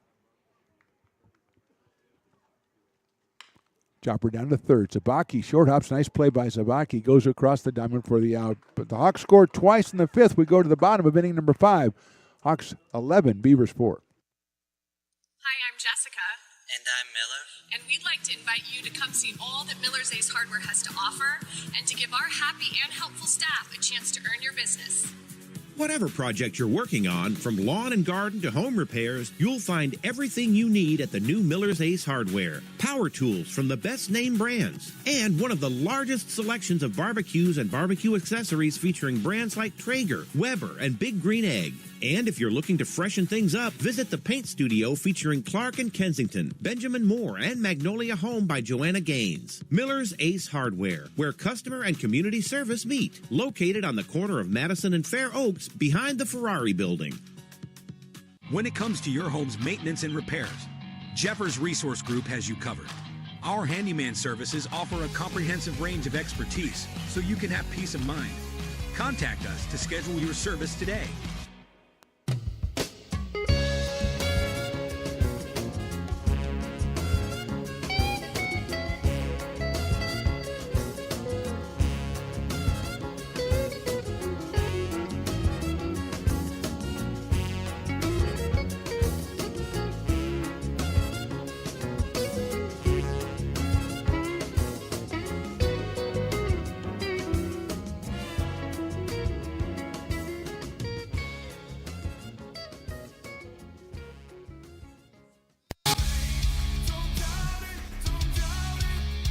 got dragged there, and I didn't. He's an actor. Oh crap! Who cares? You got the rest of your life to be, serious. But just tweet it out and then don't And really then run respond. away. Yeah. No, I think it happens to some of us. Maybe it sounds a little personal to you, but I'm not. I didn't want me. yeah, to I don't sound know. that It just way. maybe sounds like that. 'Cause I Generally, know fine. Again, you're a very bright guy. You Yeah. see right into Right my through soul, you. my friend. That's why I have so many jobs, because people think I'm funny when they're driving home.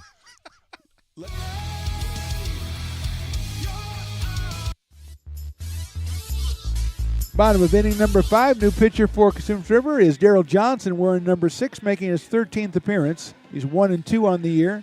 23 and a third innings pitched, a 6.17 ERA. He's got 21 strikeouts in those 23 innings pitched. 23 and a third innings pitched. He'll face Grant Fletcher, David Henry, the top of the order, Bryce Sabaki.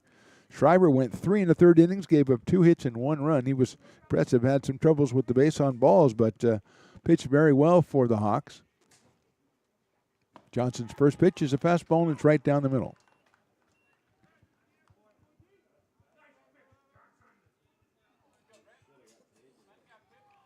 Four walks for Schreiber. Swing and a miss. 0-2 quickly on Grant Fletcher, who's walked twice and scored once. Catcher out of Yuba City, hitting 186 coming in. Takes another fastball, and that one's high and outside from Johnson. Phantom, you only have to go another half game to go the whole season without getting thrown out of the box. Woohoo! We're not there yet. 1-2. Foul back to the screen. Matt Pearson reminding us of last year when the entire press box was thrown out of a game. We refused to go, of course. Joe Johnson had a Bradshaw Christian, sophomore, right-hander. 1-2 to Fletcher. Breaking ball, misses. He'd already turned around and thought he had himself a strikeout, and now the home plate umpire with a word of warning, I believe. 2 balls and 2 strikes. He thrown a bunch of fastballs in a row and threw an off-speed pitch would look pretty good, but missed the strike zone. And displeasure was offered up by the Hawks contingent. That's lifted out toward right field. Coming on as Rattler. He'll have time, and he'll make the catch for the first out. So a fly ball to Rattler in right field is out number 1 here in the bottom of the 5th, and David Henry will be the hitter. Beavers center fielder with a tremendous running catch in the top of the inning has flied to center and popped out to third base. So he is 0 for 2 in this one. Had a home run on Tuesday for his first of the season.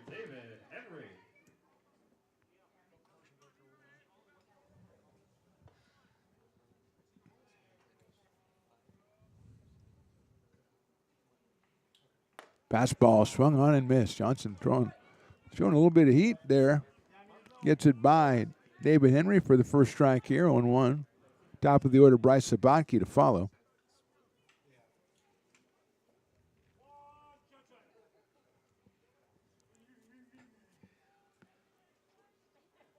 Sharply down to third on the big hop to White.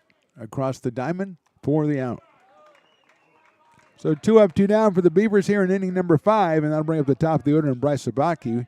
He has flied to right and struck out twice, so Bryce 0 for 3 in this one. Tremendous freshman season at .292 with 26 RBI. Looking to get a hit in this final home game for the Beavers. Final home game for us as well.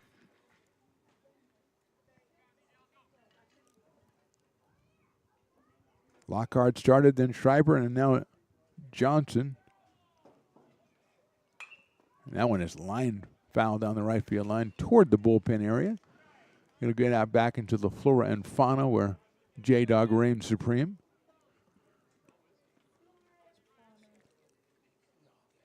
Oh and 1.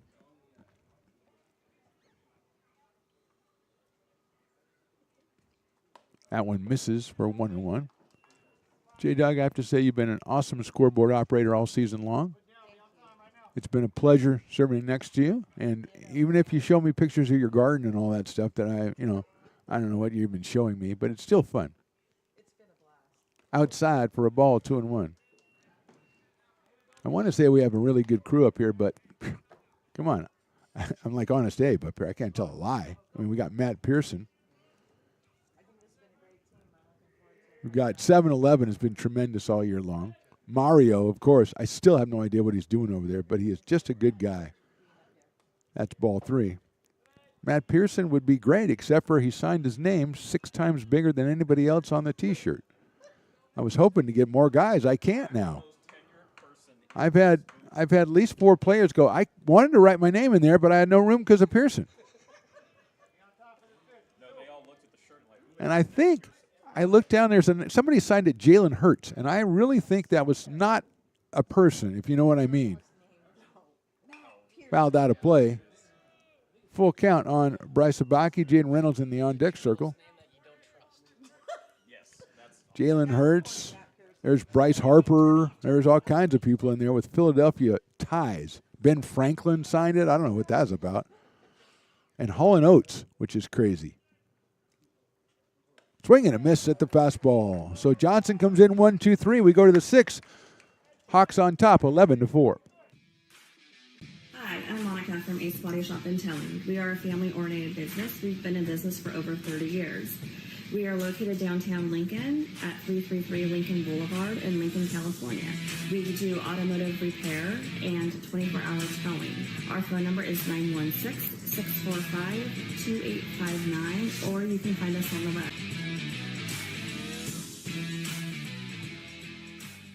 When it comes to your home's maintenance and repairs, Jeffers Resource Group has you covered.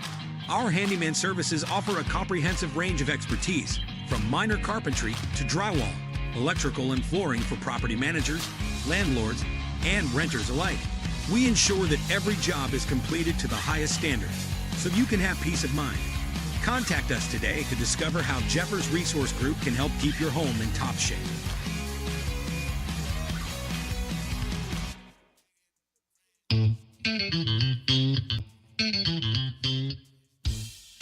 Oh, I love baking. I've been doing it my whole life. Grateful Bread was started because I needed the job. It always used to seem like bread was just an afterthought, and which was always kind of disappointing. But now, as not only people, foodies and people eating, they're expecting better quality, and people notice it, they can see it. Lincoln Potters Baseball. Placer County's best-kept secret is back for another exciting summer at historic McBean Stadium. Loaded with fun for the whole family, local beer, wine, and eats. Fireworks, giveaways, theme nights, kids zone, and more. Come join in the fun and enjoy small-town baseball with Major League Entertainment. Tickets on sale now at LincolnPotters.com. Lincoln Potters Baseball. Come on out and join in the fun. Sophomore right-hander Ben Hansen on the mound for the Beavers as we start the top of inning number 6, making his 6th appearance, 6 1/3 innings, 7 hits, 4 strikeouts, 2 walks, a 5.66 ERA for the right-hander, who delivers a strike to Alan Guzman, the second baseman, who's grounded out, doubled, and singled. Scored a couple of runs for the Hawks in this one. Lifts that one up in the air toward left field. Coming on is Pope, and he'll make the catch for the first out. So Guzman is retired for the first out. Angela Luna, who has not been retired all day, will be the hitter. The first baseman is doubled, singled, and doubled again. He's got an RBI, and he scored 2 runs. The RBI is 16th of the season, now 13 runs scored for Angelo.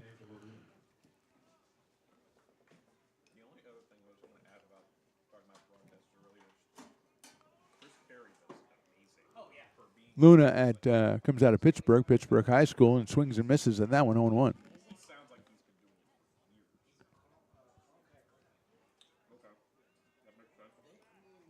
No balls, 1 strike on Luna. Ben Pernetti in the on-deck circle. Hansen delivers the fastball outside. The sophomore, 1 ball and a 1 strike.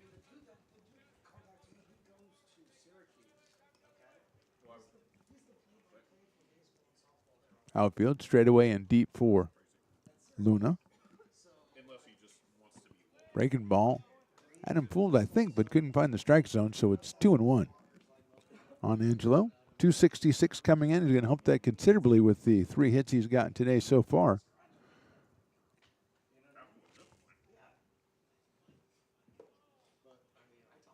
That one looks good, and it is 2-2 on Luna. Hansen comes inside under the hands, gets the strike on the inside corner, and Riley gets the signal 2-2,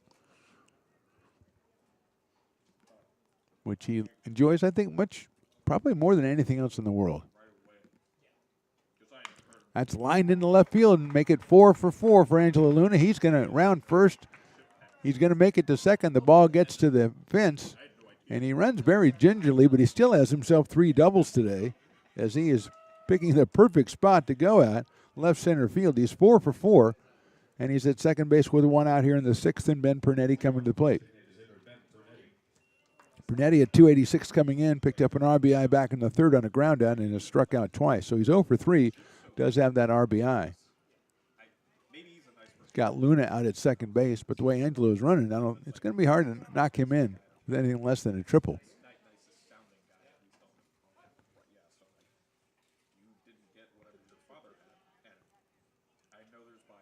Hansen delivers it outside, and the ball gets away, and Luna's going to make it over to third. Be a pass ball on that one. And Luna now 90 feet away with 1 out.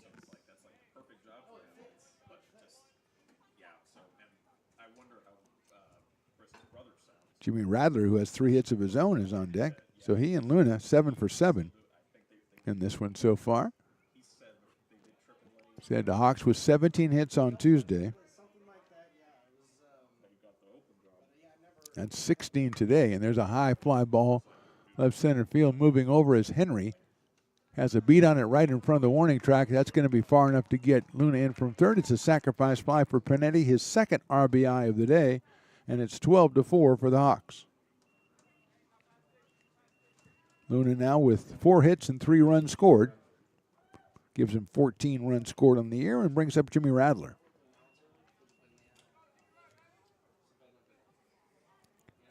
Radler singled and scored in the 2nd, singled in 2 runs and scored in the 3rd, and then doubled and scored in the 5th. Takes a fastball in there for a strike from Hansen. 0-1 on Jimmy Radler.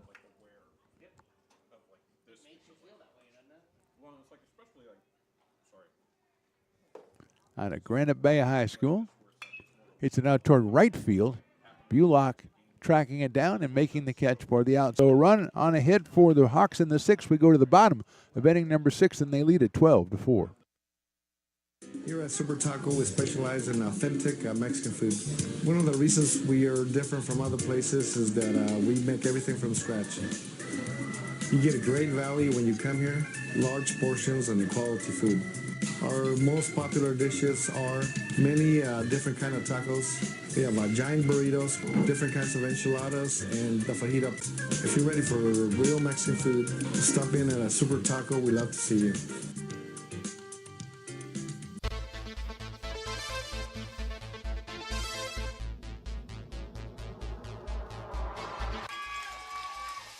Pass flung on and missed. He got him on strikes at 86, the off speeder. Bruno strikes out the side. Potters get the win 8-5.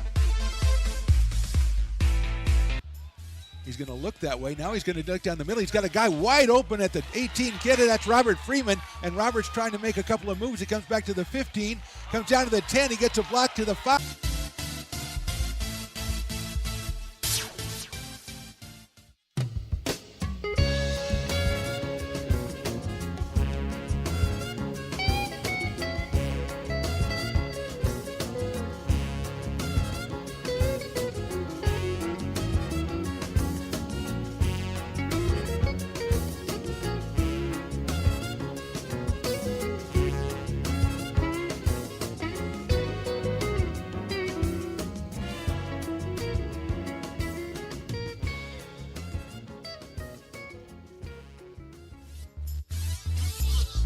Bottom of inning number 6, Luke Haney is coming up to the plate for Jaden Reynolds to start it off against Darrell Johnson in for his 2nd inning of work.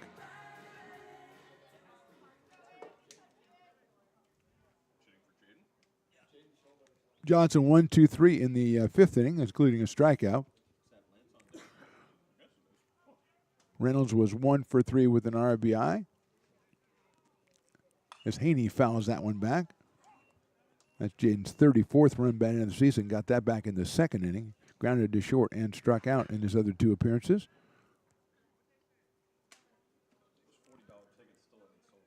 So here's Luke Haney, 0-1 on Luke out of Oak Ridge High School. Takes that one, it is ball 1. Still a little bit too low.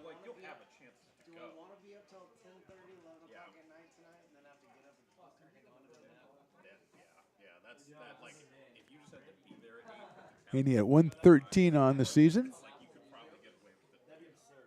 Chops it down to third. That is a foul ball. Nice play over there by Elijah White. Throws it to first anyway. Haney with 1 home run and 7 runs batted in. Foul ball makes it 1 ball and 2 strikes. I think J-Dog, the thing that gets J-Dog is she looks out at the field and goes, I could plant petunias over there, daffodils over there. I put my chard over there, do some broccoli over here. That's what she's doing, is she's looking at this as a giant growing area. And you just can't do that. This real estate is dedicated toward baseball, J-Dog. You can't have it. Hit well out to right center. Moving on the run is Chase Christensen. And he makes a diving try and he doesn't get it all the way to the fence. Here's Haney rounding second. He's going to turn for third. He will get there standing up. It's a triple for Luke Haney starting in the bottom of the 6th inning. Tremendous try by Christensen in right center field, but Haney really nailed that one. And he is at third with nobody out with the 6th hit for the Beavers. And Lance Sabaki is the hitter. He has been hit by a pitch. He has walked and he has singled. He has scored 2 runs on the day, so Lance has been very busy. He now has 36 runs scored on the year, and he's got a runner down to third base to try to pick up his 24th RBI. As Haney's showing a lot of power on that one. He took some of Johnson's speed on the fastball and turned it around on him. That one's fouled out of play. 0-1. Went down near the bullpen area. Jackson Nichols on deck for the Beavers. We're in the bottom of the 6th inning. Hawks scored 3 in the second, 5 in the third, 1 in the fourth, 2 in the fifth, and 1 in the sixth. Beavers with 1 in the first, 2 in the second, and 1 in the fourth. They've got Haney at third base. Breaking ball's hit sharply out to second. That'll score the run. It's going to be booted at second base, and everybody is safe. So it's an error. Sabaki will get an RBI because the run was going to score anyway. And scoring is Reynolds, or excuse me, scoring is Haney. First error of the game for the Hawks. Both teams kind of played a little sloppy on Tuesday. That's the first error for the Hawks here on Thursday. And here's Jackson Nichols, who was singled, walked, and walked. He's been on base 3 times and has an RBI on the day. High and inside, Jackson gets away from it. 1 ball and no strikes. Nichols picked up his 22nd run batted in the season with a bases loaded walk back in the 2nd inning. Singled in the first and walked again in the 4th. Sabatke at first, nobody out here. Beavers have scored a run. Nichols watches the off-speed pitch, miss outside, 2-0.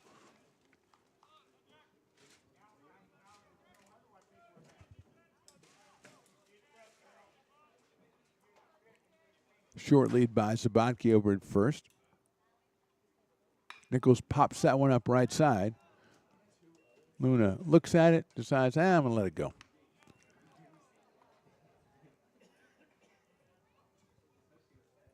Two and one on Jackson. Ryland Pope on deck.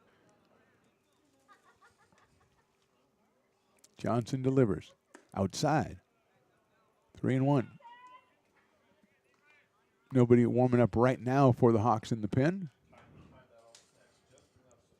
Lockhart started, went an inning and 2/3. Then Jacob Schreiber came in, was impressive in 3 1/3 innings, 2 hits and a run. And Johnson, fastball's high, ball 4. So Nichols with his 4th straight time on base, his 3rd straight walk.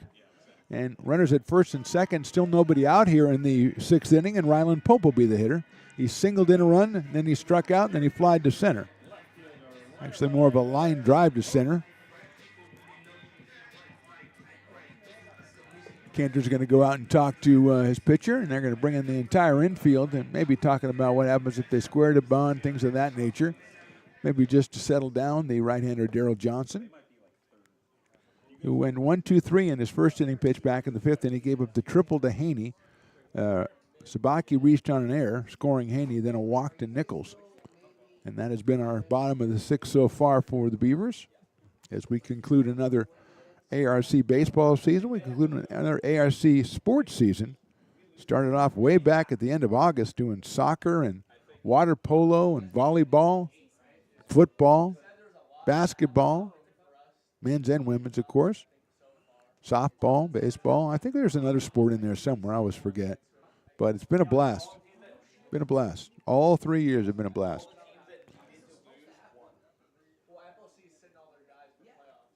Pope swings and fouls it back to the screen. That was coming right to me, Riley. I would not have made the play. I know myself well enough to know I would not have made the play. 0-1 on Ryland Pope. 298 on the season. 1 for 3 today. Outside with the fastball from Johnson. Evens it up at 1-1. A little stirring going down in the bullpen now for the Hawks.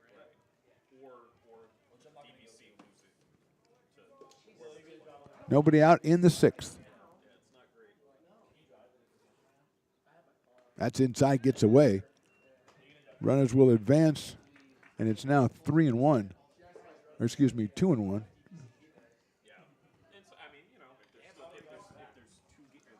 2-1 on Ryland Pope. Wild pitch charge to Johnson on that, allowing Sabaki to go to third, Nichols to go to second. Still nobody out here in the sixth.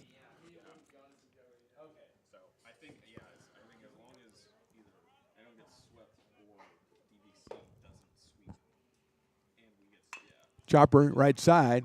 Guzman trying to make the play. It's in the right field. The base hit. 1 run scores. Here comes the second run. The throw to the plate by Rattler is not going to be in time. It's a 2-run single for Ryland Pope, and all of a sudden it's a 12-7 ball game in favor of the Hawks.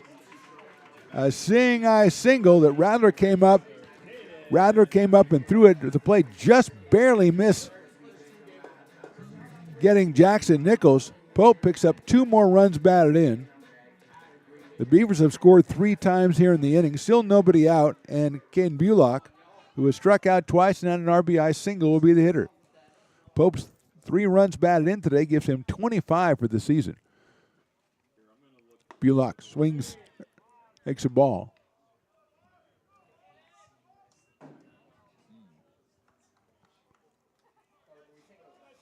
One ball and no strikes on Ken Bullock. Struck out in the first and the third, then delivered the RBI single in the fourth. Takes it again, ball. 2-0. Ramon Esparza is next. Beavers have scored 3 times here in the inning. A walk, an error, and a couple of base hits.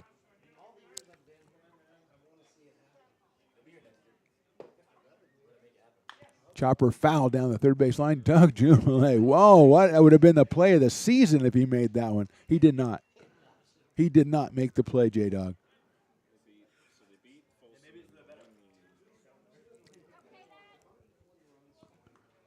Two balls, 1 strike on Ken Bullock, the right fielder, coming in at 3-11 on the season. Takes that one. Call strike, 2-2. Looked a little high from up here, but then again, I'm up here. So it's 2-2. Bullock's RBI, his 14th of the season, back in the 4th inning. Swing and a miss. Great off-speed pitch from Johnson for the strikeout. Right-hander in the bullpen is William Reed, the freshman warming up for the Hawks, but Johnson gets the strikeout. Now he faces Esparza, who has been hit by a pitch. He's walked, and he's been retired on a great play by Marua at shortstop. So he's 0 for 1. Lines that one. Guzman pulls it down, throws to first, not in time. 6'4" second baseman, that's the advantage there. as he makes the play. Good job by Pope to stay close to first base. 2 outs quickly here, and Grant Fletcher's the hitter. Fletcher's walked twice and flied to right.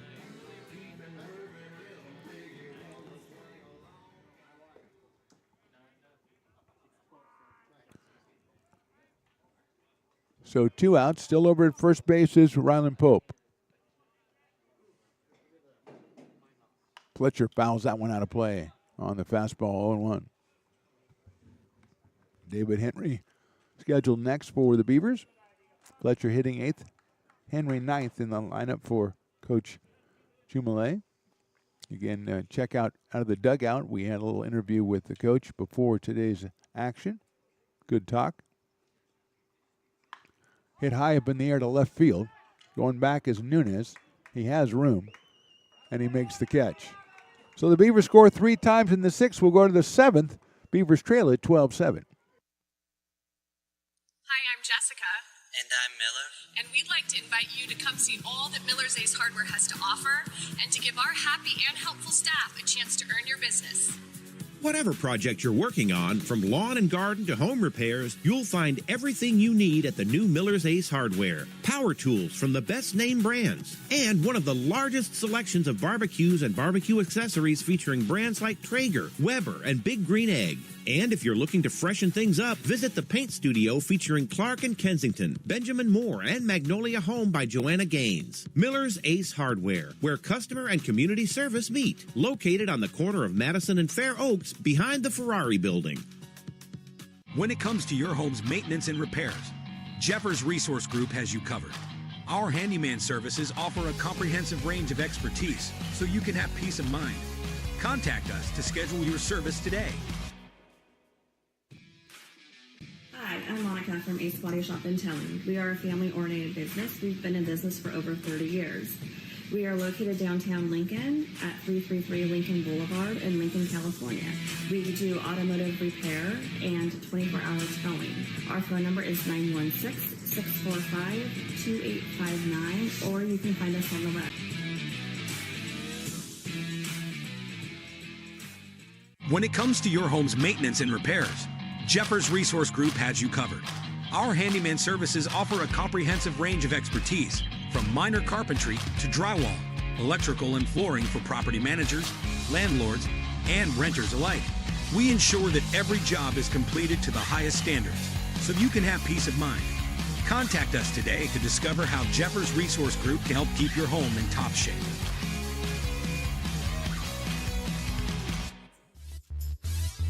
Top of the 7th inning, 12-7 Hawks. New pitcher for the Beavers, the left-hander Aiden Liu, making his 15th appearance. He's 0-2, 17 in the third innings. Struck out 16 and walked 11. He'll face Angelo Nunez, the left fielder, then Elijah White and Chase Christensen. 8-9-1 for the Hawks, who have 16 hits on the day in compiling their 12 runs. Garrienti started, went 2 1/3 innings. Then King Clive 2 2/3, and Hanson pitched the 6th. So here's Nunez, who was doubled and singled and grounded out. He takes that one for a strike. Angelo, 261 coming in. Doubled in the 3rd, singled and scored in the 5th.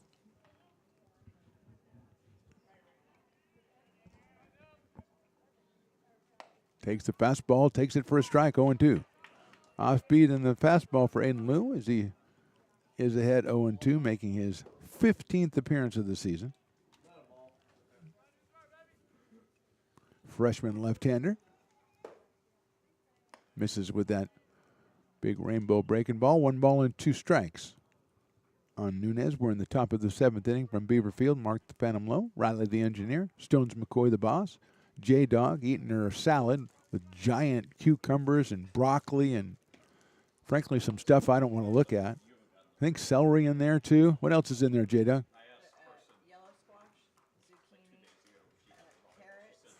Yellow squash and zucchini. If you have 2 different words, isn't squash zucchini? I mean, come on. If you're calling it 2 different things, I don't want to talk about it. Fastball just misses inside. Carrots, I got to put the carrots in there, too. Now she's moved on to her coconut snack that she has in her bento box. of toolbox of lunch, her lunch toolbox. Oh, you brought 3 treats today. Wow. You're really living off the hog. Breaking ball. Call strike 3. Nunez was already a third of the way down the line, and I kind of thought he was right. But he is called out on strikes for Lou's first out of the game, and here's Elijah White.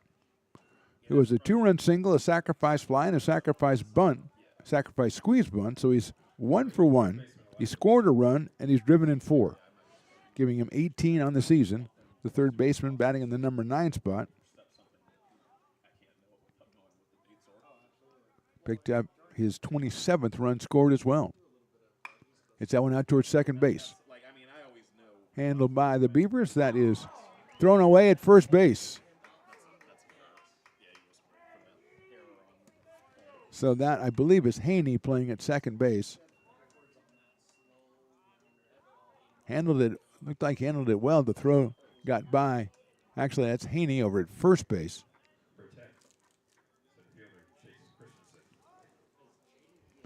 And that is Lance Sabatke at second base. So the error charged to Lance Sabatke. White ends up at second base with 1 out, and Chase Christensen, the hitter. Breaking balls inside to the leadoff man who has struck out. RBI single in the second, then a fly out in the third, and a fly out in the fifth for Chase out of Rio Americano High School. Hitting at .290 on the year. Fastball misses 2-0.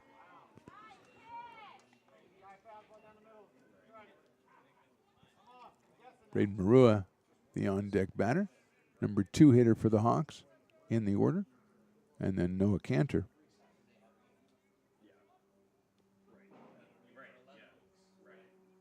2-0 pitch is swung on and fouled into the glove of Grant Fletcher, so it's 2-1. Wide at second, 1 out. We're in the top of the 7th inning from Beaver Field. Last home game of the season, next to last game of the season for the Beavers as they will visit Consumnes tomorrow. High fly ball hit well to left field. Pope giving ground, going to still go back. He's got room, reaches up at the fence. I think we're going to have an interference call at second base. The ball was caught, but it's okay. I confess I don't know what happened. He caught the ball in left field, and the umpire made a call. Maybe it was prior to the pitch being delivered, and going to third is White. So there was some interference, I believe. That breaking ball is in there for a strike. So I did not see him call time or anything before the ball was in the air, and it seemed like he yelled it when the ball was in the air, as Christensen almost hit it out of here. So that's something that's going to be a mystery. So maybe after the game when I chat with my friend the umpire in the parking lot. Fastball inside, ball 3. Christensen thought maybe it's ball 4. Maybe they called the ball on that play. Maybe but it wasn't.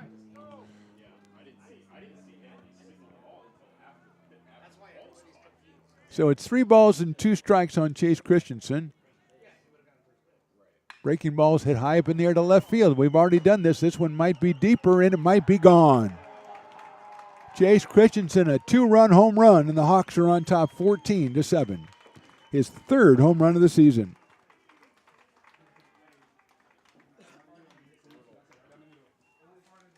Whatever happened was to his benefit, and he will skip along and cross home plate with the 14th run of the game for the Hawks. And Braden Marua will be the hitter.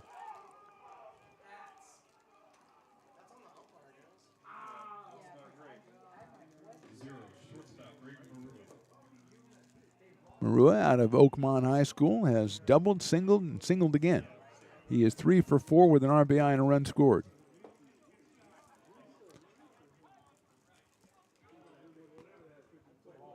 Elijah White scoring ahead of that home run.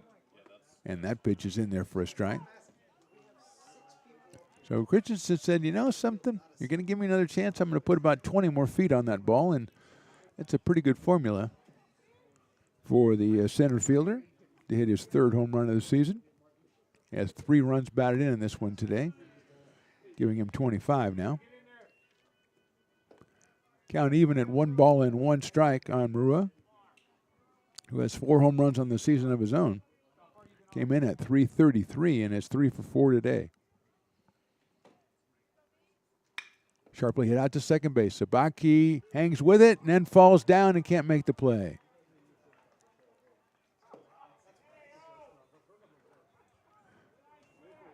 I'm going to have to call that an error at second base. Marua will reach the base, and here's Noah Cantor, the hitter. Hard hit ground ball, but Sabaki gloved it and then couldn't get his footing. So Cantor is singled in a run, but he's also lined out, struck out, and grounded out. 1 for 4, a .362 hitter with 15 home runs, including 1 on Tuesday.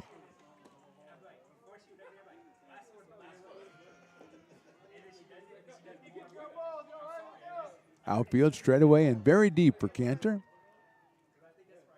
Breaking ball is in there for a strike, 0-1.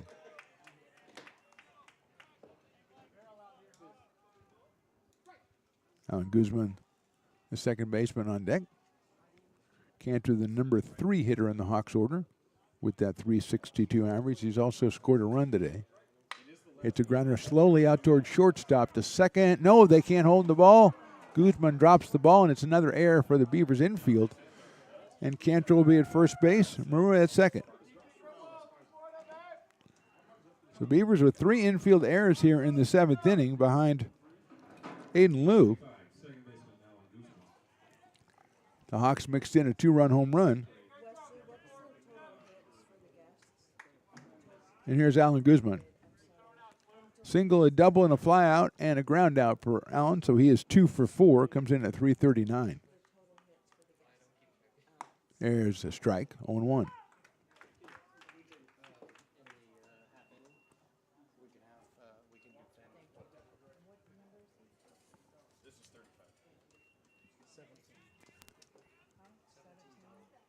A 1 pitch.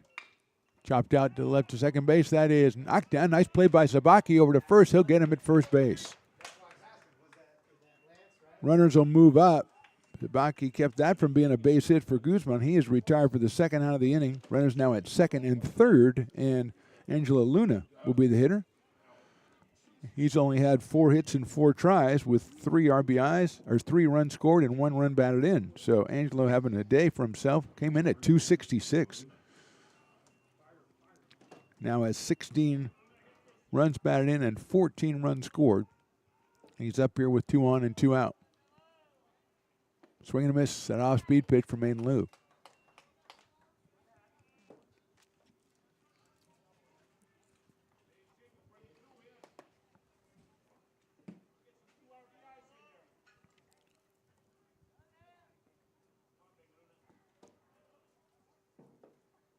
Luna takes down low for a ball. 1 ball and a 1 strike. Ben Pernetti in the on-deck circle, but it's all about Angelo Luna. Doubled and scored in the second, singled and scored in the third, doubled in a run in the fourth, and then doubled and scored in the 6th.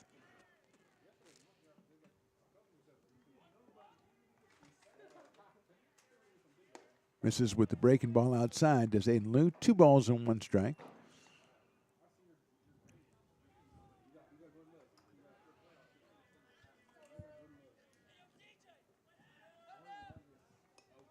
Left-hander against left-hander here. We're in the top of inning number 7 from Beaver Field. Big 8 conference action last week of the season. Big chopper out to Sabaki. He's got the big hop. He's going to go to first for the out. So 2-run score on the Christensen home run. We go to the bottom of inning number 7. It's the Hawks 14, the Beaver 7.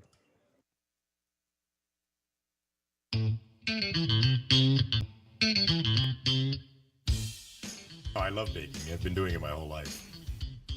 Grateful Bread was started because I needed the job. It always used to seem like bread was just an afterthought, and which was always kind of disappointing.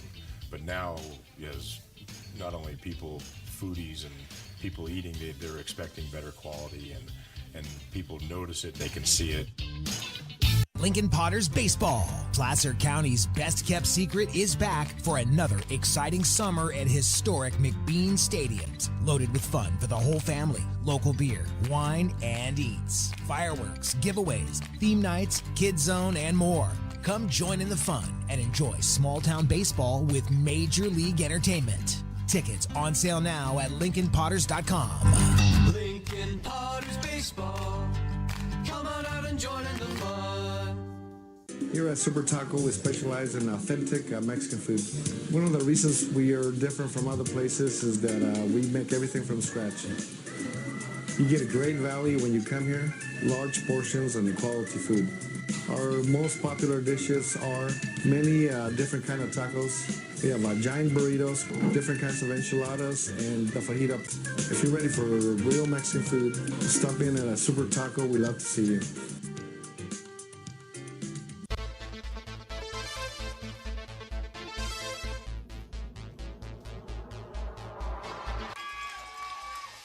Pass flung on and missed. He got him on strikes at 86, the off-speeder. Bruno strikes out the side. Potters get the win 8-5. He's going to look that way. Now he's going to duck down the middle. He's got a guy wide open at the 18 kid. That's Robert Freeman. And Robert's trying to make a couple of moves. He comes back to the 15. Comes down to the 10. He gets a block to the 5.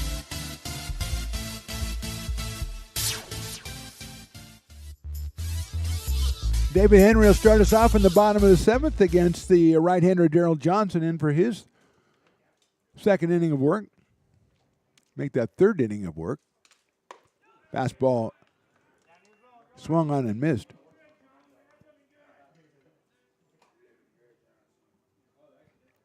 Henry is flied out twice and grounded to third. Check swing, and that's too high. 1 ball and 1 strike. Johnson came on in the 5th inning and then went 1-2-3 and then gave up 3 runs in the 6th inning, so he is pitching in his 3rd inning. Lockhart started, then Schreiber, and now Johnson. Swing and a miss at an off-speed pitch. It's 1-2 on David Henry.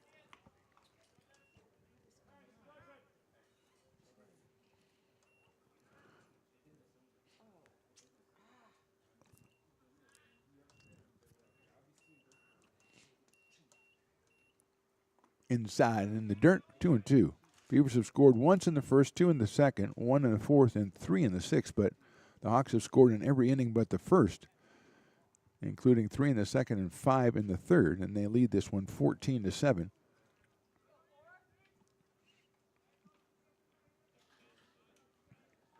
Henry, Sabatke, and Haney.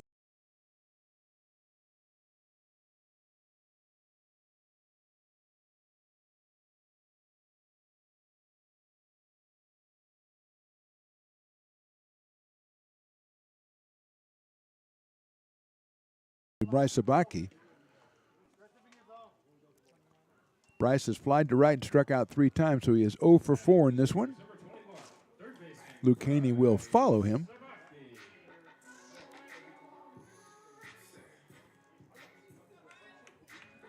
Bryce hitting at .292 on the season. Johnson works out of the stretch. Off-speed pitch finds the strike zone, 0-1.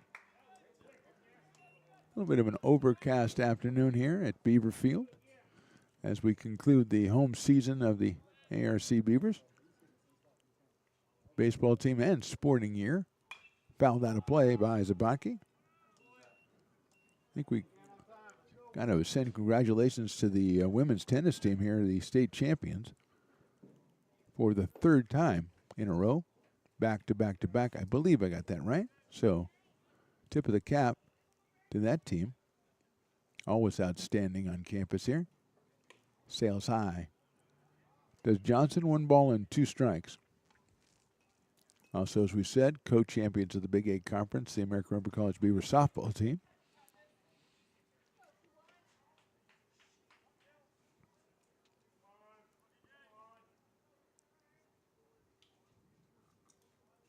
One and 2 with 1 out here in the 7th. Smashed out to right field. Coming on is Rattler. Still coming on. Diving try. Can't make the play. It's a base hit for Sabaki. Excellent try out there by Radler in right field, but Zabaki has his first hit of the day. Hit number 8 for the Beavers, and will bring up Luke Haney, who spanked a triple to right center field his first time up, batting for Reynolds back in the 6th, and later scored. So Luke is 1 for 1, and a run scored.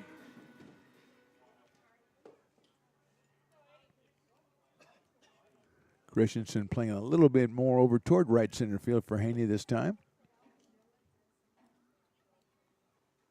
And his inside backs him off the plate. 1 ball and no strikes on Luke.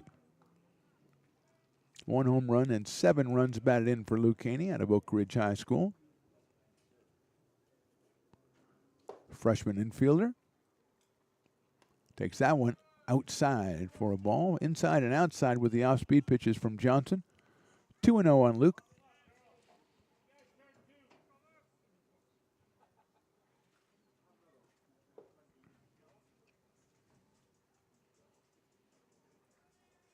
Haney swings, got a pitch I think he wanted, and didn't do what he wanted with it, and it goes all the way back to the backstop. Might have grazed off of Noah Cantor as well, as the umpire's going to take a long walk out toward Darrell Johnson and hand the ball to him.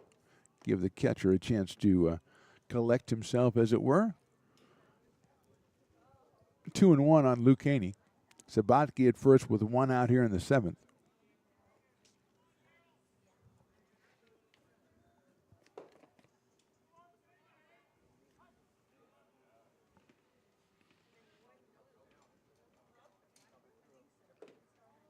Outside with a fastball, knocked down by Cantor, 3-1. There you go, Riley. There's a nice, I think that's a Pittsburgh Pirate hat. You think so? It's got the colors of the Pittsburgh Pirates. I don't know if it's a Pirate hat, though, but I like it. The Reds hat is gone, so that's my only connection to Major League Baseball right now with the hats. 3-1 pitch outside, ball 4. That'll move Zabaki to second. Haney's on for the second time in as many plate appearances, and Lance Zabaki will be the hitter. Lance has a single. He's been hit by a pitch. He's walked, and he's reached on an error. Nope, actually that's Jack Williamson going to bat for Lance.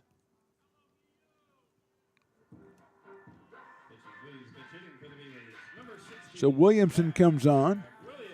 Zabaki with 2 runs scored and a run driven in. He was 1 for 2. So here is Williamson, right-handed hitting infielder, will bat for Sabatke here in the 7th with runners at first and second and 1 out. First pitch is down low.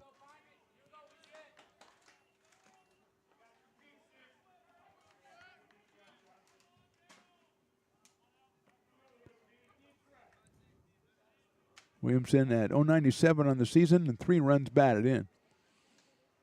Hits it right sharp up the middle, right to the second baseman. Flips to second for 1, over to first. That's a 4-6-3 double play, and the Hawks are out of the 7th. We go to the 8th. Beavers trail at 14-7. Hi, I'm Monica from Ace Body Shop in Telling. We are a family-oriented business. We've been in business for over 30 years. We are located downtown Lincoln at 333 Lincoln Boulevard in Lincoln, California. We do automotive repair and 24-hour towing. Our phone number is 916-645-2859, or you can find us on the web. When it comes to your home's maintenance and repairs, Jeffers Resource Group has you covered. Our handyman services offer a comprehensive range of expertise, from minor carpentry to drywall, electrical and flooring for property managers, landlords, and renters alike. We ensure that every job is completed to the highest standards, so you can have peace of mind. Contact us today to discover how Jeffers Resource Group can help keep your home in top shape.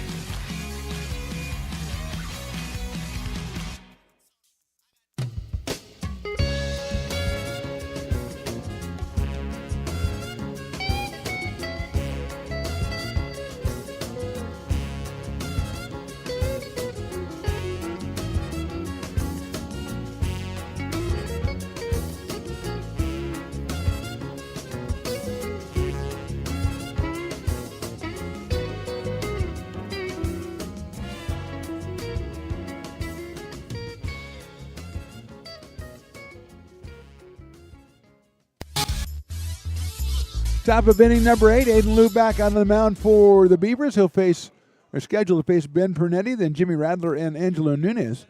The first 3 hitters for the Hawks, who have compiled 17 hits and 14 runs on the way to a 14-7 lead here in the 8th inning.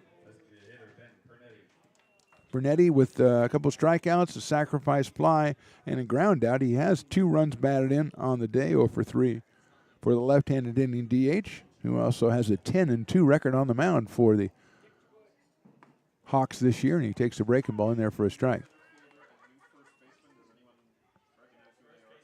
Looks like Cameron Johnson might have taken over at first base for the Beavers.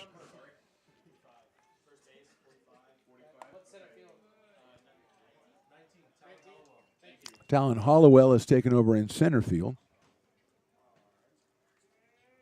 Cameron Johnson at first base.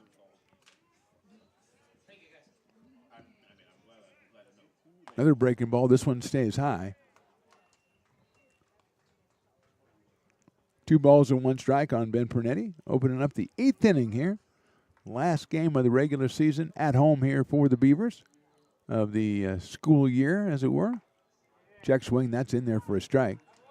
2024-2025 sports calendar. I think that's how we say it. That's how Riley wanted me to say it. So that's the way I will do it.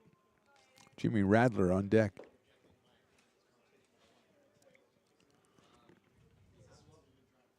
Outside for a ball.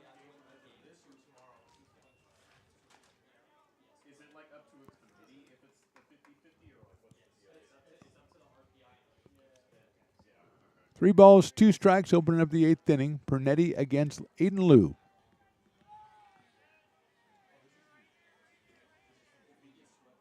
Swing and it fouled off all the way back to the backstop, and we'll do it again at 3 balls and 2 strikes.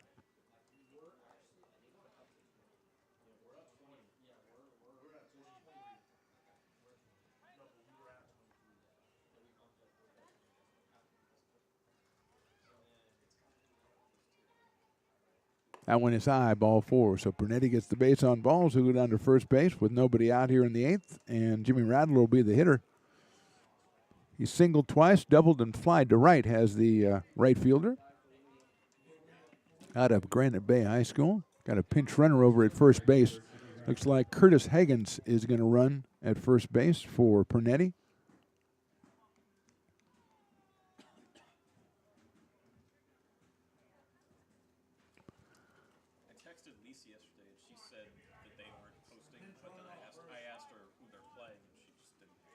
So it's Radler with Higgins on first base.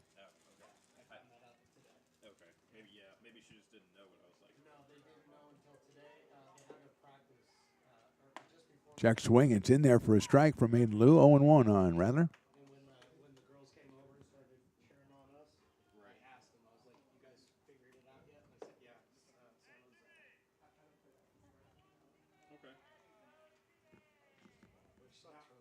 That is inside for a ball.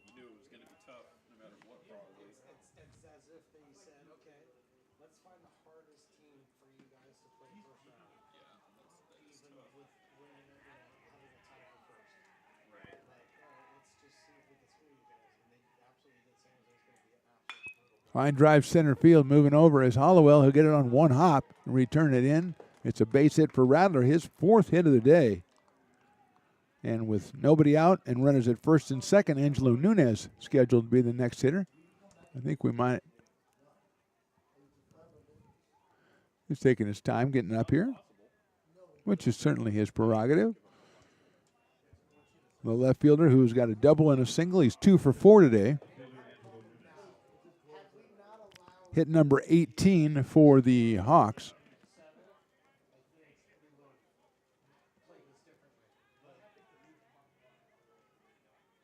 Breaking ball finds the strike zone, 0-1. Elijah White scheduled next in the on-deck circle for the Hawks, who lead this one 14-7. They won on Tuesday 17-6. Another breaking ball, another strike. Beautiful pitch by Aiden Liu. 0-2 now. Hawks had 17 hits on Tuesday. They have 18 so far today, as they attempt to bring that record up to 500 in conference play before playoffs begin. 0-2 is in the dirt. They would be 11-12 with a win today and a game tomorrow at home against these same Beavers. Beavers, meanwhile, would fall to 7-16.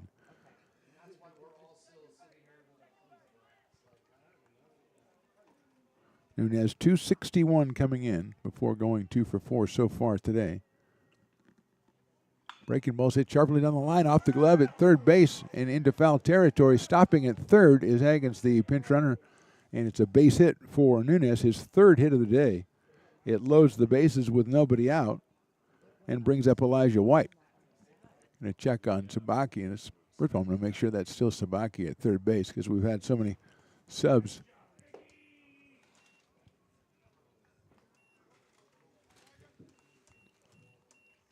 Cameron Johnson at first, I think that's Jack Williamson at second.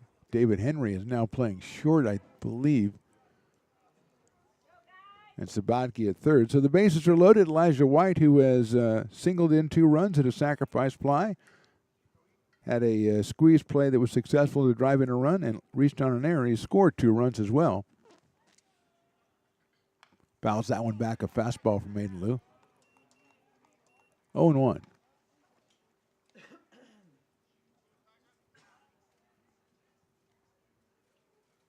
That's Luke Haney down at third.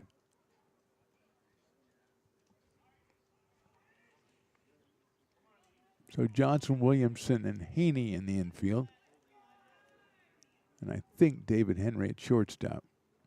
Breaking balls high. Hollowell's in center field. Bullock is still in right field. And Ryland Pope, I believe, in left field. Trying to keep up to date here as Elijah White has a 1-ball, 1-strike count. Breaking ball finds the strike zone, 1-2. Dropped that one right in there, did Aiden Lou. Chase Christensen on deck.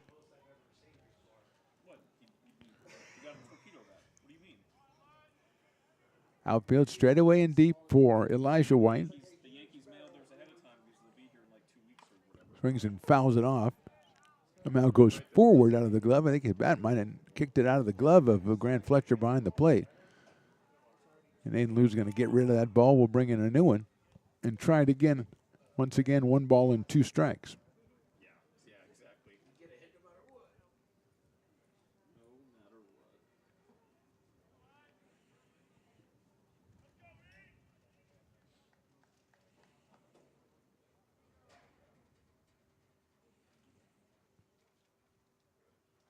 White fouls it off, this time down the right field line.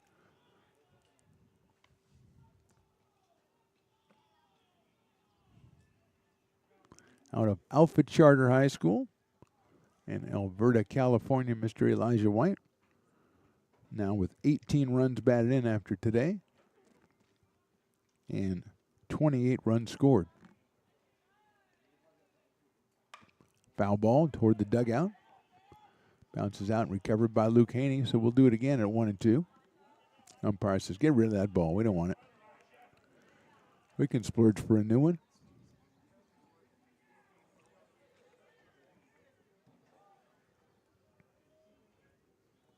Still nobody out here in the 8th inning.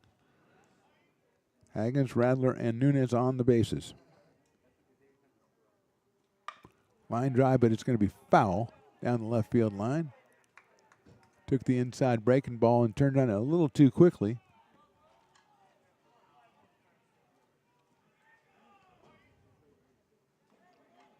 Two teams meet tomorrow, 2 p.m. first pitch from Consumnes River. I believe you can check out video of that one as well. We will not be there.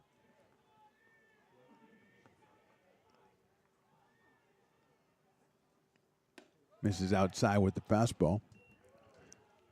Evens it up at 2 balls and 2 strikes.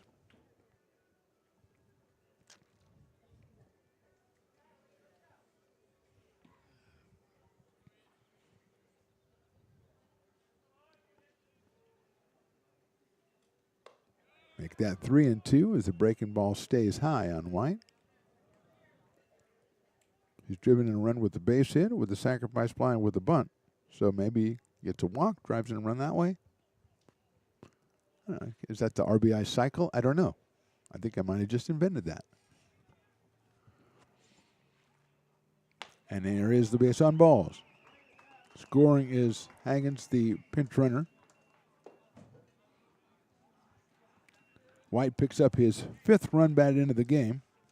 It's 15-7 for the Hawks, and we go to the top of the order and Chase Christensen, who has struck out an RBI single, fly to right, fly to center, and then hit a 2-run home run. He first flied out to left field, but then the pitch was somehow declared invalid or something. We still haven't really figured that out yet. And then came back a couple pitches later and hit it about 20 feet further. To his credit, he discovered what was wrong and he fixed it. And he had his 3rd home run of the season. So he's driven in 3. Takes the first pitch, a strike, a fastball from Aiden Liu, 0-1. So the Hawks have scored in every inning except the first here. And they lead at 15-7. Still nobody out here in the 8th. Breaking balls popped out of play behind us, so it's 0-2.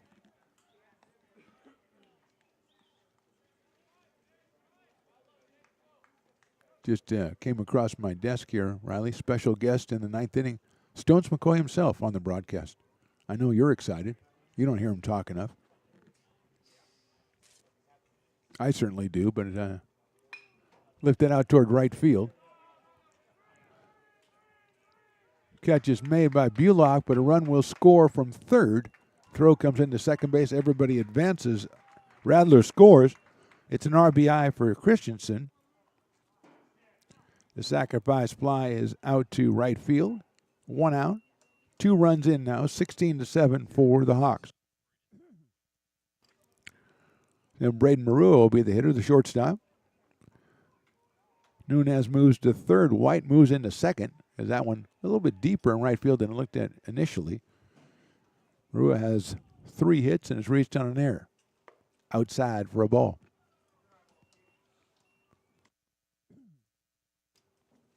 Singles in the first. He doubled in the third. He singled in the 5th. He scored once. He's driven in 1. Reached on an error in the 7th.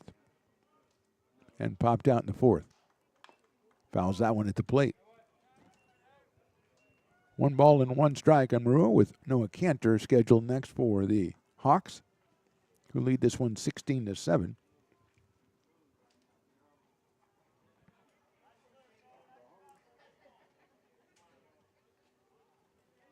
Crowd hanging around for this one. It's the last home game of the season. Breaking ball high. 2-1. As I say that, lady in front of us packs up to go. But she did say see you tomorrow, so that means she's going to be back. She'll probably go down to Consumnes and check that one out.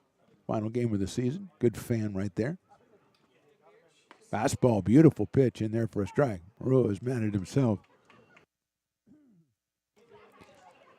2 balls, 2 strikes.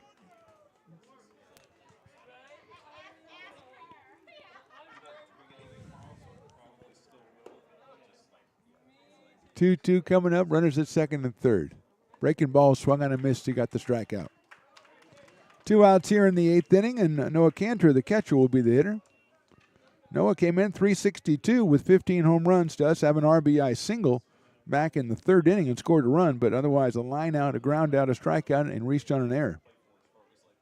So he's 1 for 5.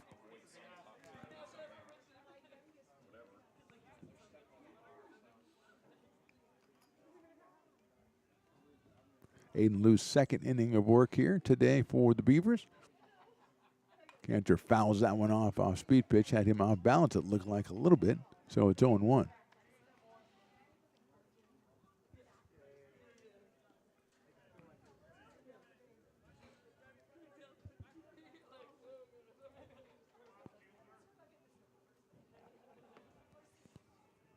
Nunez at third. White is out at second base.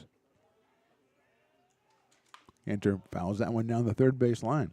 So it's quickly 0-2 on Noah Cantor. catcher out of Elk Grove High School down in Elk Grove, California.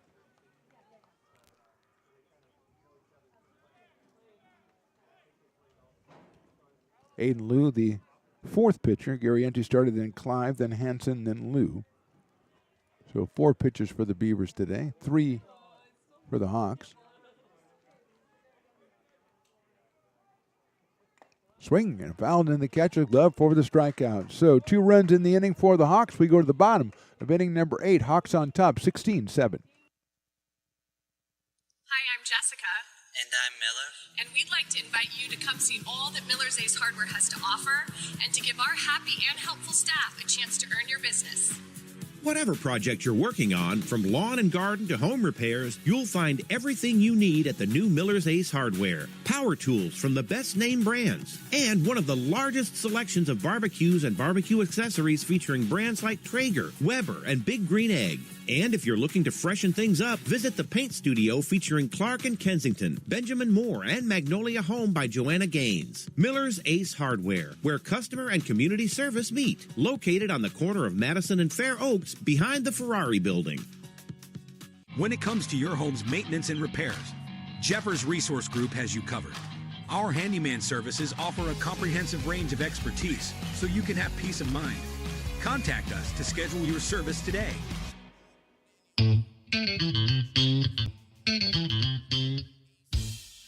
I love baking. I've been doing it my whole life. Grateful Bread was started because I needed the job. It always used to seem like bread was just an afterthought, and which was always kind of disappointing. But now, as not only people, foodies and people eating, they're expecting better quality, and people notice it, they can see it. Lincoln Potters Baseball. Placer County's best-kept secret is back for another exciting summer at historic McBean Stadium. Loaded with fun for the whole family, local beer, wine, and eats. Fireworks, giveaways, theme nights, kids zone, and more. Come join in the fun and enjoy small-town baseball with Major League Entertainment. Tickets on sale now at LincolnPotters.com. Lincoln Potters Baseball. Come on out and join in the fun. Bottom of inning number 8, a new pitcher for the Hawks is going to be number 9, William Reed, making his 9th appearance. He is no wins, no losses, does have a save, 7 2/3 innings, 6 hits, 6 strikeouts, 10 walks, 4.70 ERA. Guadalupe Gonzalez has taken over at first base. Ryan Duchesne is in at second base for the Hawks, replacing Guzman and Luna. And Jackson Nichols will start us off. He has a single and 3 walks so far, so he's been on base all 4 times. He's driven in a run, and he has scored a run. Reed, the 4th pitcher for the Hawks, and he throws one by Jackson Nichols to even the count up at 1 ball and 1 strike.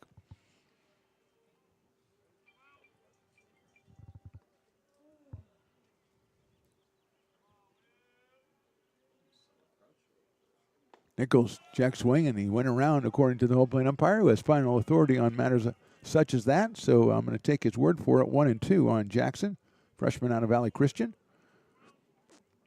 329 on the year with 22 runs batted in, 17 runs scored.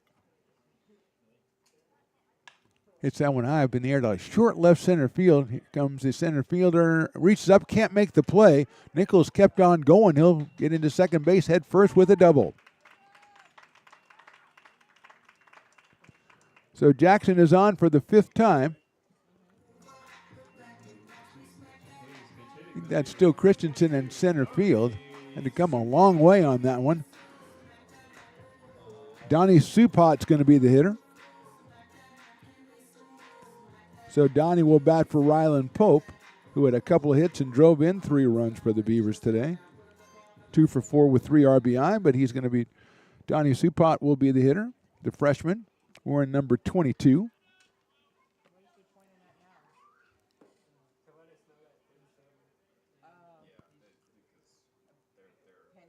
Donnie 0 for 8 on the season at the plate. He's also done some pitching for Coach Jumelet. He takes outside from William Reed, freshman pitcher.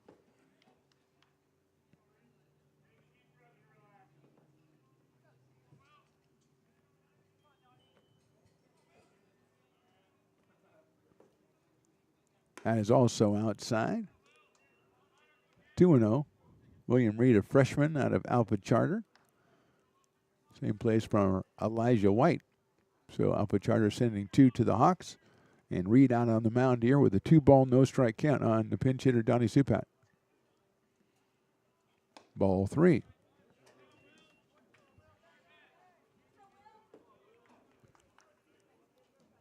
Looks like Drew Hansen on deck to bat for Bulock.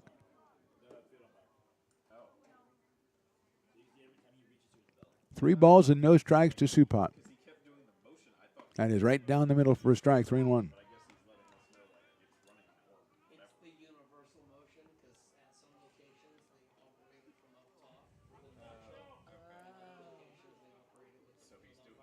Three balls, one strike. Hit it sharply, but hit it foul down the left field line. Turned on a fastball, did Donnie. Looking for that first hit, and he fouls it off, so it's a full count on Donnie with Nichols out at second base.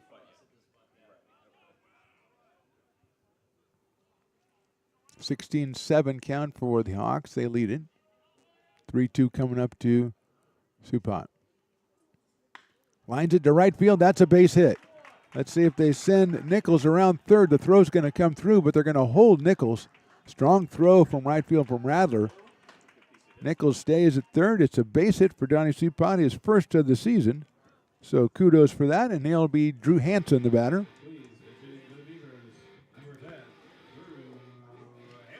So Drew Hansen's the hitter, hitting at 118 with an RBI and 2 runs scored on the year. The freshman comes up here with runners at first and third and nobody out in the bottom of the 8th inning.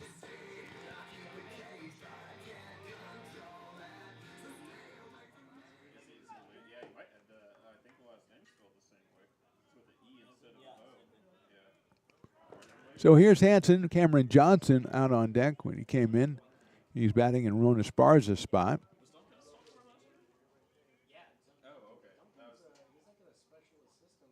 That's ball. Good looking pitch from Reno. Get a strike, 0-1.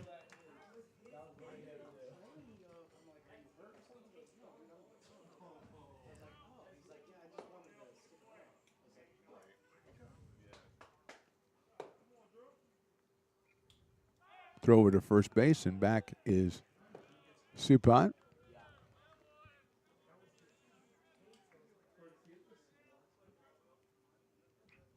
A double and a single here in the 8th inning for the Beavers.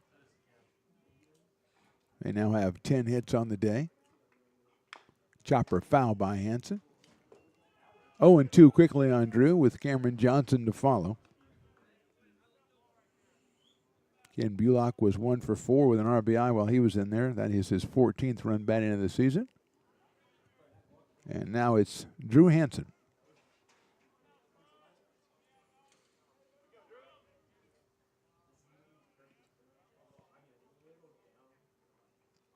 Swings and misses. Hansen down on strikes. Reed gets his first strikeout, his first out recorded, and that'll bring up Cameron Johnson. Came on in the 7th inning, took over at first base. And David Henry went from center field to shortstop, and Esparza came out. So, in effect, Cameron came on in Esparza's spot. Cameron 4 for 14 on the season with a home run and 3 runs batted in, hitting .286. Just his 19th appearance here. The big first baseman with 1 out and 2 on. Big breaking ball stays high. Cantor behind the plate, looking around. 1 ball and no strikes.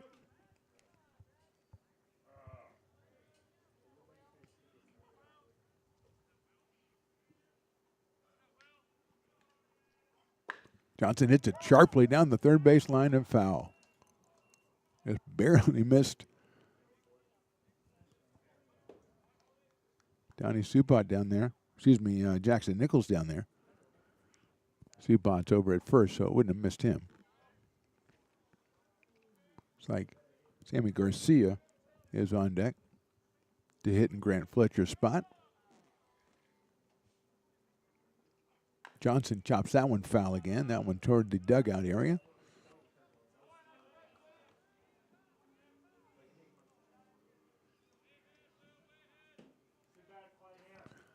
So 1-2 on Cameron Johnson. Nichols at third, Supont at first, but now 1 out on the inning. Johnson swings and misses, so Reed comes back with 2 strikeouts after 2 reach base, and it'll be up to Sammy Garcia taking over for Grant Fletcher behind the plate. Sammy at 250, 2 for 8 on the season, looking for his first RBI.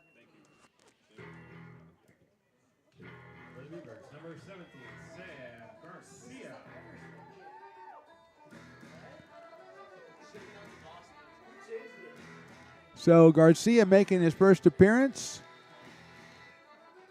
as Reed allows the double and the single, then strikes out Hanson, strikes out Johnson.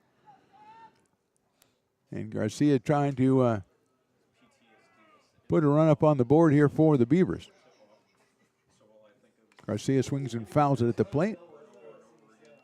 Might have gone off Cantor. Nichols at third, Supont at first.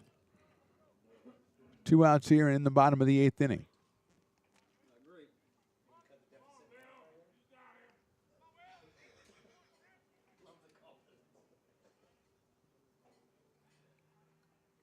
Swinging and a miss on an off-speed pitch. 1-2 on Sammy Garcia. Bottom of the 8th inning here from Beaver Field.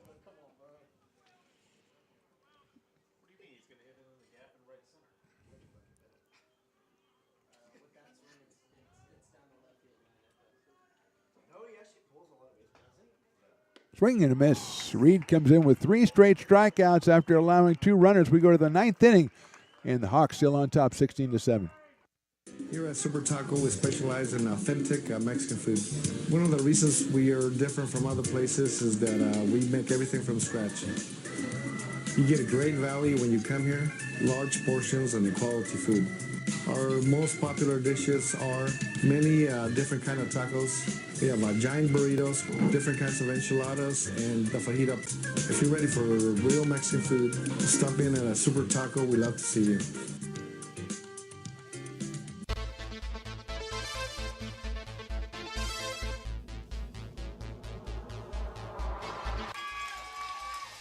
Pass flung on and missed. He got him on strikes at 86, the off-speeder. Bruno strikes out the side. Potters get the win 8-5. He's going to look that way. Now he's going to duck down the middle. He's got a guy wide open at the 18 kid. That's Robert Freeman. And Robert's trying to make a couple of moves. He comes back to the 15, comes down to the 10. He gets a block to the 5.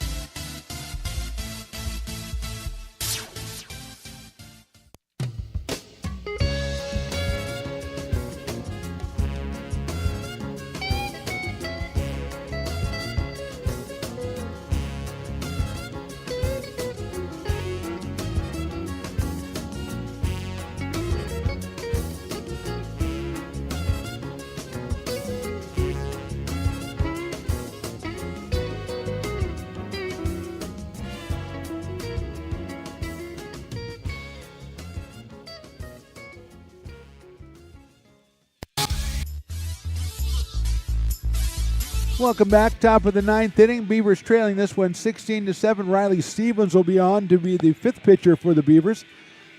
He is a freshman. This is his 4th appearance, 2 1/3 innings. He has walked 6 and struck out 4, and he will be facing Ryan Deshane.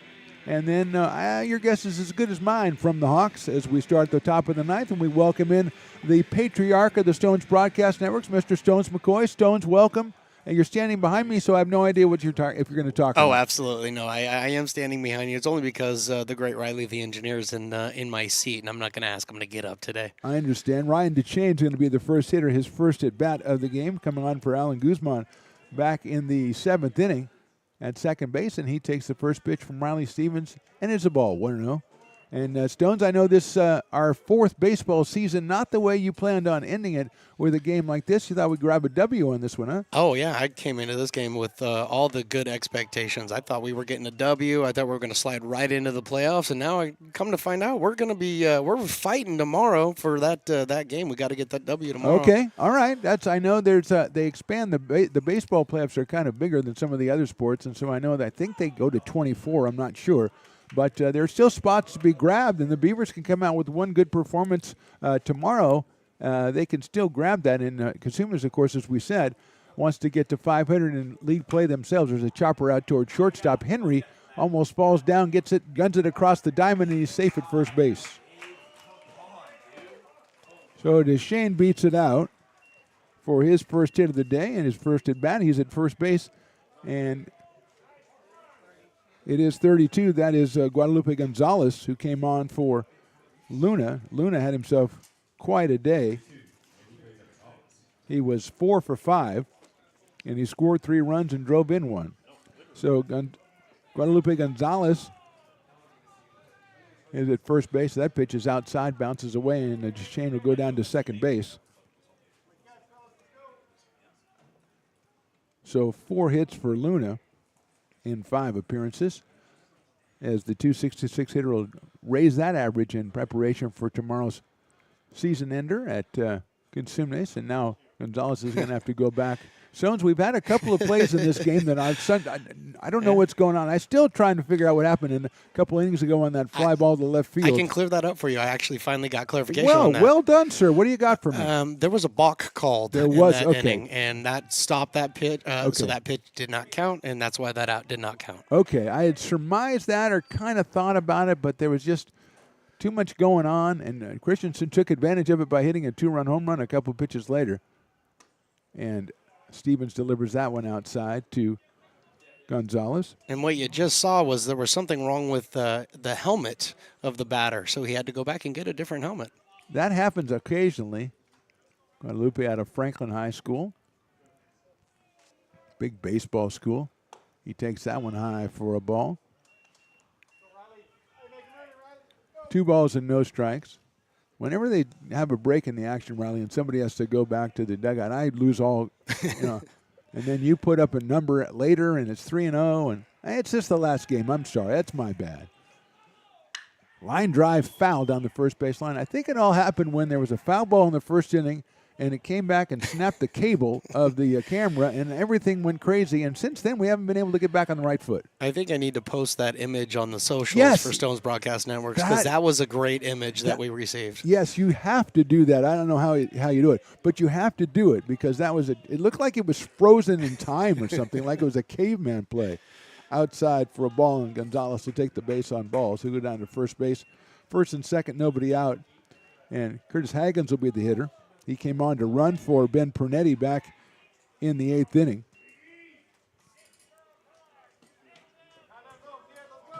Number 5. Curtis out of James Logan High School. That's down in Union City, California. And he takes that one for a strike. 0-1.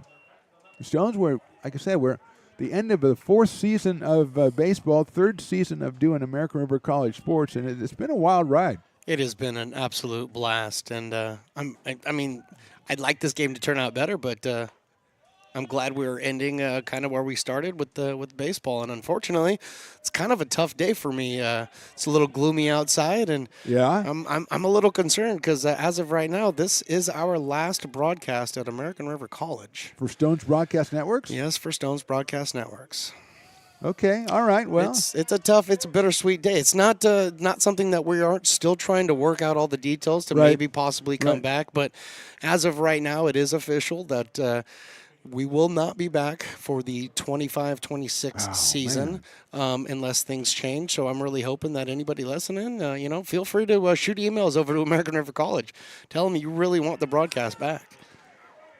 Well, that was a hit batter, which has kind of punctuated what you just said. I don't know how it happened, but it kind of punctuated what you just said. We really are appreciative of all the support we've gotten here over the past 3 years. It's been fantastic. All the people we've met, even J-Dog. Oh, yeah. I mean, J-Dog's been a huge bump this year. Coaches, players, administrators, students, even Matt Pearson. I mean, it's been fantastic. And, if there's a way to come back next year, we would love to do so. Sometimes a show gets dropped by NBC and ABC picks it up. Absolutely. You never know. I don't know what that even means. You bet. But we've got Donovan Coleman is going to be our pinch hitter here for Jimmy Radler. Coleman making his first appearance. Radler had 4 hits in 5 appearances. And that one is too high for a ball. He also scored 4 times and drove in 2 runs. So Jimmy Rattler had quite the day for the Hawks. So a bittersweet day. Final scheduled broadcast here, final broadcast of the season for us. We were kind of hoping that we might get a softball playoff game, but it doesn't look likely that that's going to happen. So we will be saying goodbye at the end of this game, and that's why we brought Stones on. I mean, he doesn't add anything to the broadcast, certainly, but he just wanted, officially from the administrative capacity to say that's it. I wanted to take an opportunity, to thank all the people that have helped to get us here, and obviously the most important and the main reason why we are here at American River College, Dr. Stephen Robertson. Yeah. So, Dr. Stephen, we definitely want to tell you that we appreciate and thank you from the bottom of our hearts for having us out here and getting us to where we are today. And there's so many more people that we got to thank. You got to say something to Tim. Yep. Tim, the super almost boss. Yep. Tim and Heather. The assistant boss. Heather. Lisa and Coach O and Lou and. See, you know all their names. I don't know their names. Yeah, Carrie and Heather. Now you're just saying names. How many more do I have to come through here? You can't say Heather more times than not. So, Coleman gets the base on balls, gets himself an RBI.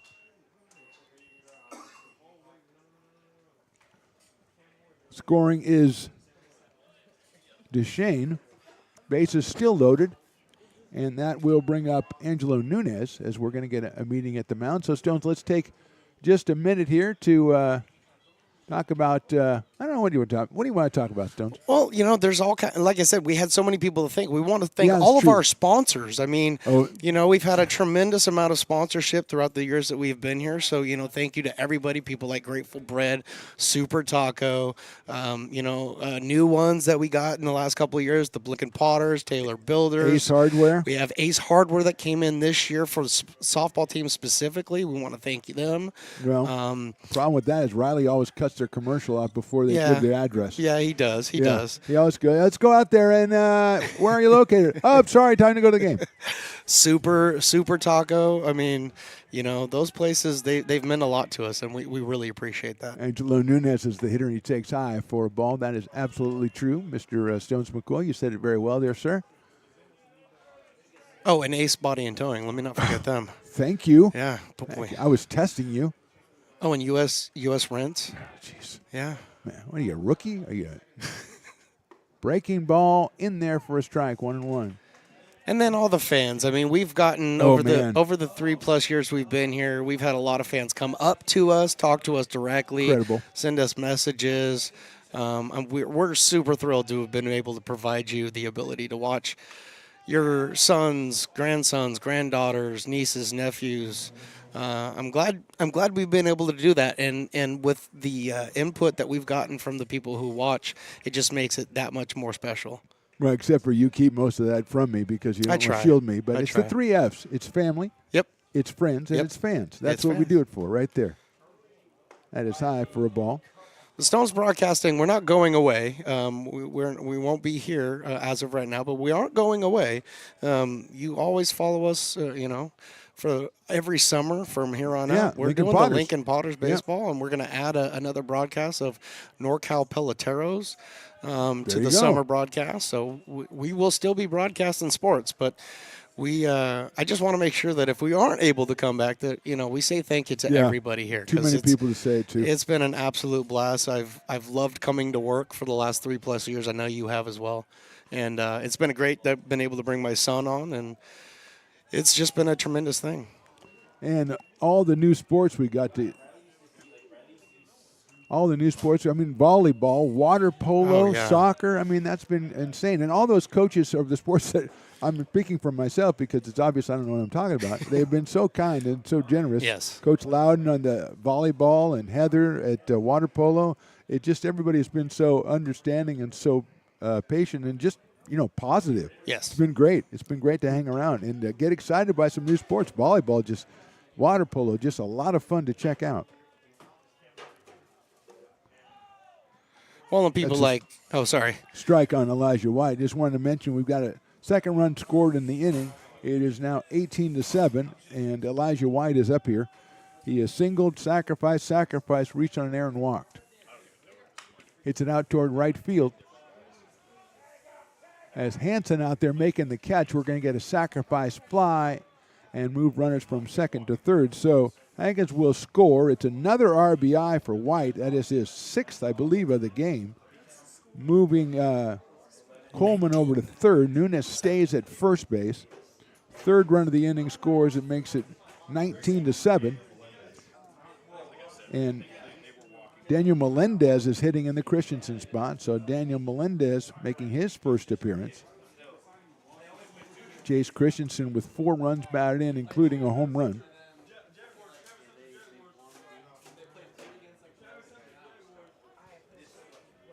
So Melendez, freshman outfielder, taking over. Swings and misses at the first one.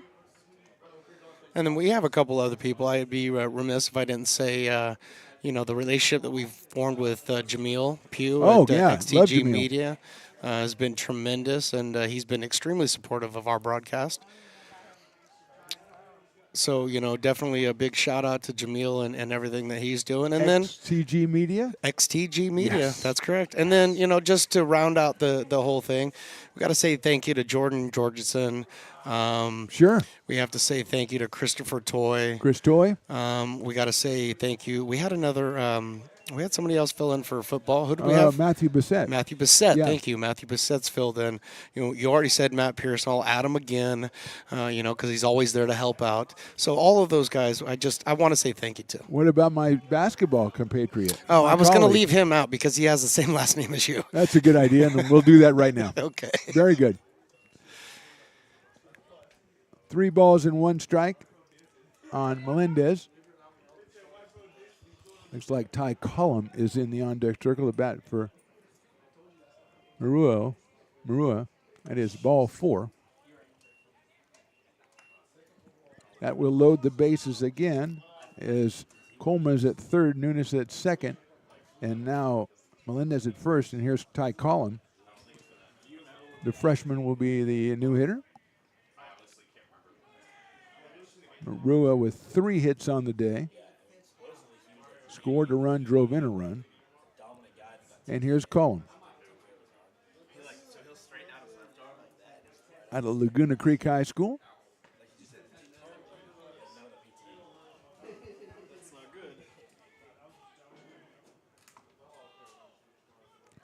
Tanner McDonald on deck to bat for Noah Cantor.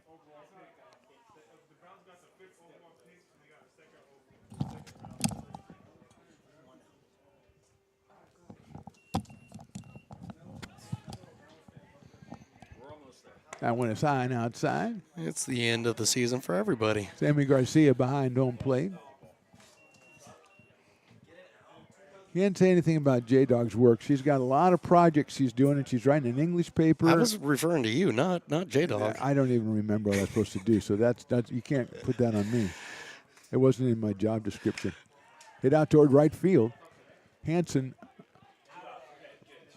makes the catch, and the sacrifice fly brings in the 20th run, and it is in the person of Coleman. So Cullum will get himself a sacrifice fly and an RBI.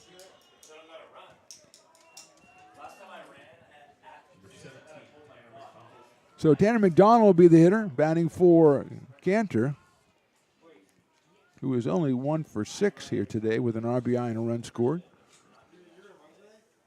His 45th RBI, his 47th run scored of the season. And Tanner McDonald, the sophomore, will come to the plate.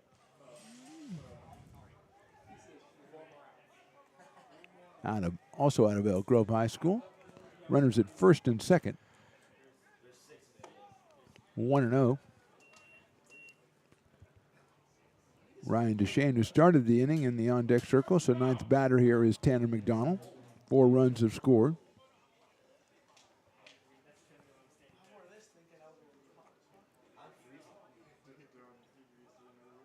That is in there for a strike.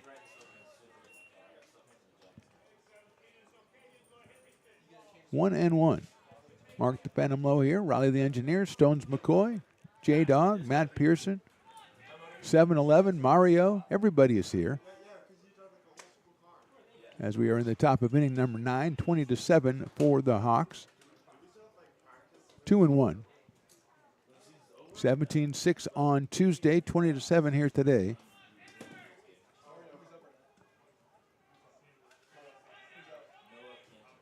That one just a little bit too high.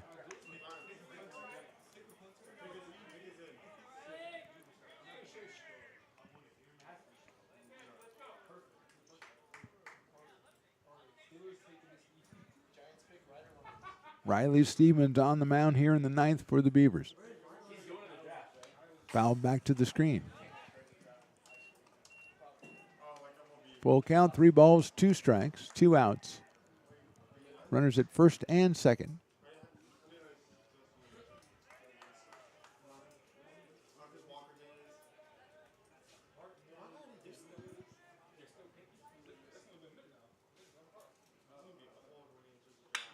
Lined into left center field, and Hollowell on the run. He's not going to get there. Bounces up against the fence. Here comes the second run. It's a double for McDonald. 2 runs batted in, and it's a 22-7 ball game.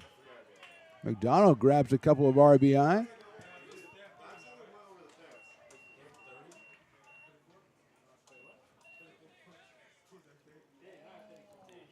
And that'll bring up Ryan DeShane for the second time in the inning. He started us off with a single and later scored.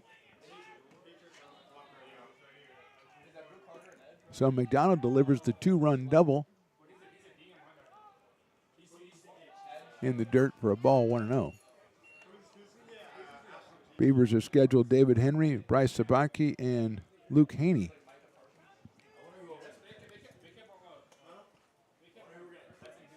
In the the bottom of the ninth inning. Swing and a miss for DeShane. Sophomore infielder out of Sheldon High down in Oak Grove, California. Against Riley Stevens here. Takes high for a ball, 2-1. 10th batter of the inning. 6 runs in for the Hawks.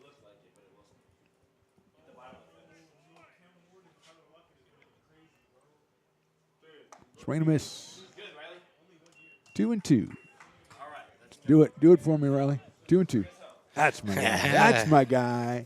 He has to do. You got to keep that spirit. I love it. That spunky spirit, the Richard Nixon spirit. You've got to keep it, Riley. Raking ball in the dirt. McDonald's going to go over to third base on the wild pitch, and it is 3-2 now on DeShane. I did forget to mention one other sponsor. Let me just get that out of the way real quick. Get it in, brother. Get it in. JRG Construction, too. They've been with us for a few years now, so thank you. Okay. Shout out to the owner there, Steve, for Steve. JRG. So. Well, there you go, Steve. Well done, sir.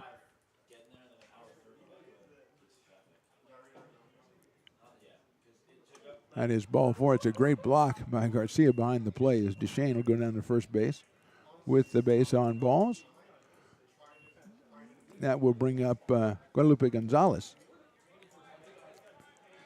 As we're going to have a meeting at the mound. Let's see if we get a new pitcher here. I think we are. Here it comes from left field, so we'll take a timeout here. Actually, we're going to stay here. Can we just stay here real quick? Because the last thing I need to say, because I'm going to wrap this up in the top of the ninth. I'm not even going to take it to the bottom of the ninth. I got to say this. We wouldn't be here, and everybody listening at home, we would not be here if it wasn't for the gentleman who has brought every single play to you for the 3+ years we've been here at ARC and the 8+ years we've been at American River College, or at Lincoln Potters. I met this gentleman over a decade ago, formed a tremendous friendship with him, and I owe him a tremendous debt of gratitude for everything that he's brought to this company. Mr. Mark the Phantom Lowe, thank you very much for everything that you've done for us. Jones McCoy. We wouldn't do this if it wasn't for you. Jones McCoy, you're the man. So and take us to break, buddy. The only difference is when I gave you a heartfelt speech once at my birthday party, you weren't there. Yeah, I know. So at least I'm here for my heartfelt speech. I appreciate it. Thank you so much. We'll be back with a new pitcher right after this. Hi, I'm Jessica. And I'm Miller. And we'd like to invite you to come see all that Miller's Ace Hardware has to offer and to give our happy and helpful staff a chance to earn your business. Whatever project you're working on, from lawn and garden to home repairs, you'll find everything you need at the new Miller's Ace Hardware. Power tools from the best name brands, and one of the largest selections of barbecues and barbecue accessories featuring brands like Traeger, Weber, and Big Green Egg. And if you're looking to freshen things up, visit the paint studio featuring Clark and Kensington, Benjamin Moore, and Magnolia Home by Joanna Gaines. Miller's Ace Hardware, where customer and community service meet. Located on the corner of Madison and Fair Oaks, behind the Ferrari building.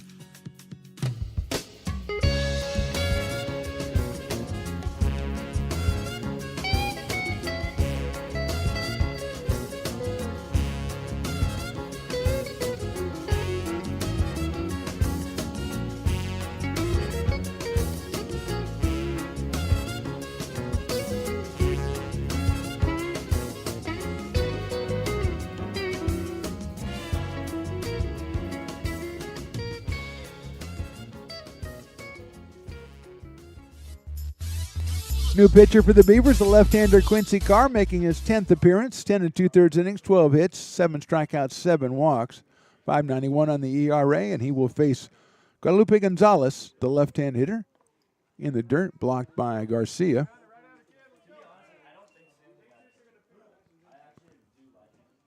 Gonzalez came on for Angelo Luna, who went 4 for 5 on the day and scored 3 times.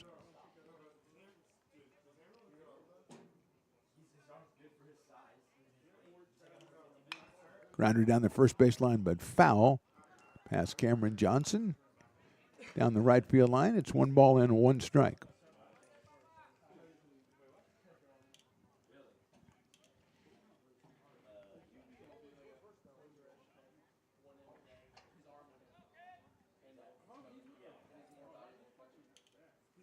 Carr to the plate outside with the breaking ball, 2-1.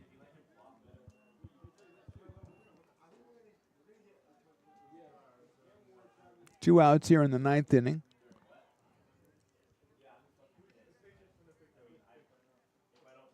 Popped up, coming right back, maybe to me, I don't know. Great try by Garcia, can't make the play back here by the backstop. It's 2-2 now.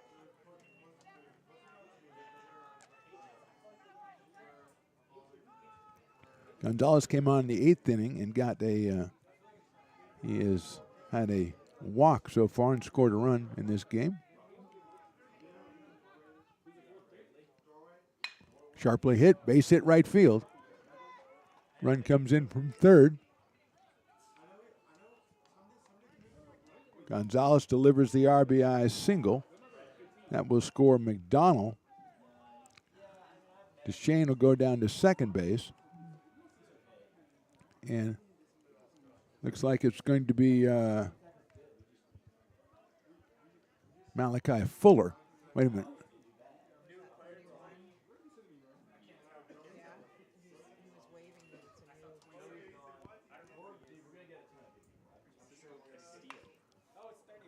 Ground ball hit to shortstop. Picked up. They're going to have no play at first base. That was actually Francisco Castillo. Comes in and gets the infield single. It will load the bases.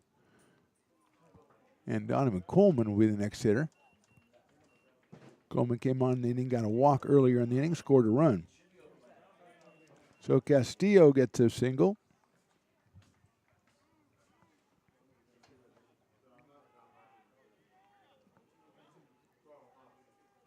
That one is on the outside corner for a strike to Coleman. Freshman outfielder.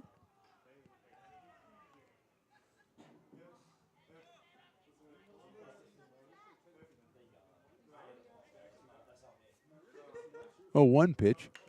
Lifted foul down the right field line, out of play, into the flora and fauna area of the J-Dog Memorial Gardens down there.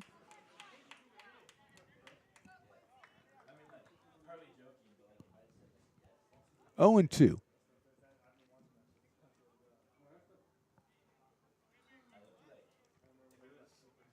Our thanks to Coach Doug Jumelet for his appearance on From the Dugout, or Out of the Dugout, I think is what I called it.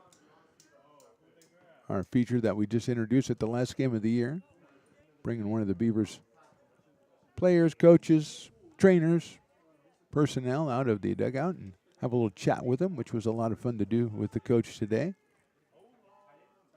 Outside and high with the fastball by Carr. 2 balls and 2 strikes. Or as Chuck Wooler would say, back in 2 and 2. That one doesn't even resonate with Riley. Neither did Ringo Starr when I did that one, so only Nixon resonates with Riley.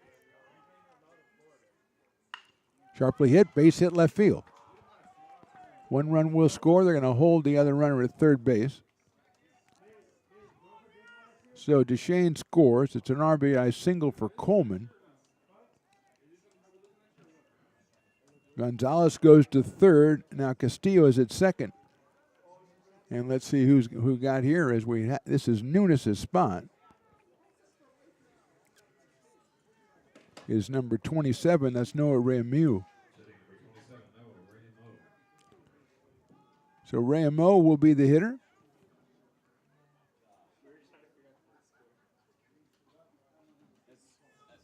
Are we like 16 batters into this inning? What is happening? Yeah, we are. We have a deep pitching staff, but like our guys, they just fold under pressure. So Ramo is the hitter. No, a sophomore outfielder slash pitcher. He was kind of warming up in the bullpen earlier today. Takes outside corner for a strike.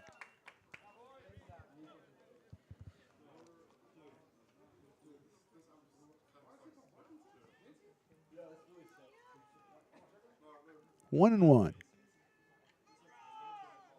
Line drive, center field. That's a base hit. 1 run will score. They'll hold him up, station to station. Scoring is Gonzalez.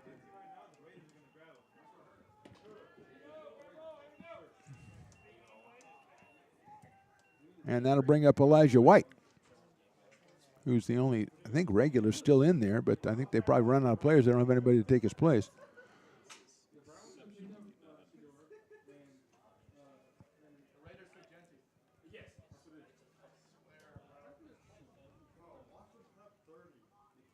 Fifteenth batter of the inning coming up unofficially here. And it is Elijah White, who has a couple of sacrifice fly, a squeeze play, a 2-run single, and a pop-up right there. Johnson coming over. Garcia trying to make the dive, can't make the play, and White is still alive. White has singled in 2 runs, hit a sacrifice fly, squeezed in a run, walked in a run, hit another sacrifice fly, and reached on an error.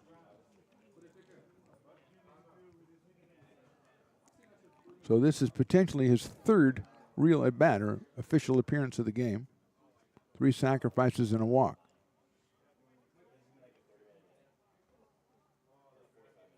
Outside for a ball. He also has 6 runs batted in, giving him 20 on the season.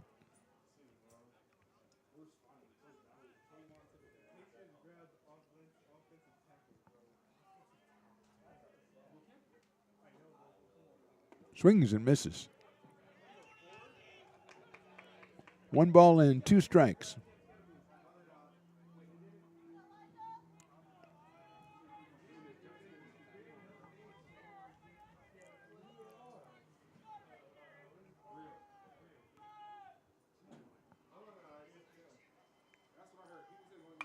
Chopper out towards second.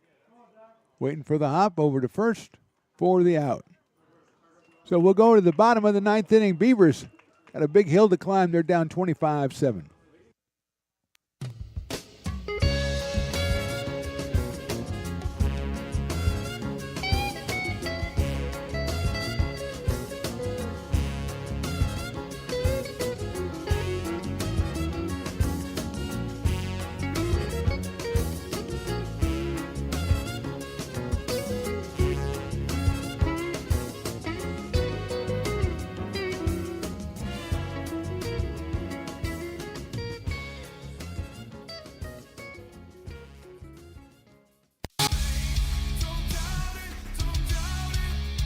Got dragged there, and I didn't. He's an actor. Oh crap! Who cares?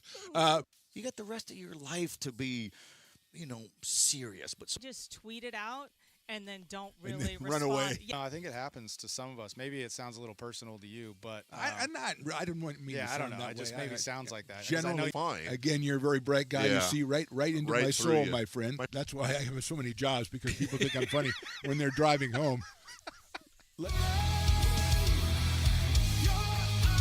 Here at Super Taco, we specialize in authentic Mexican food. One of the reasons we are different from other places is that we make everything from scratch. You get a great value when you come here, large portions and quality food. Our most popular dishes are many different kind of tacos. We have giant burritos, different kinds of enchiladas, and the fajita. If you're ready for real Mexican food, stop in at a Super Taco. We love to see you.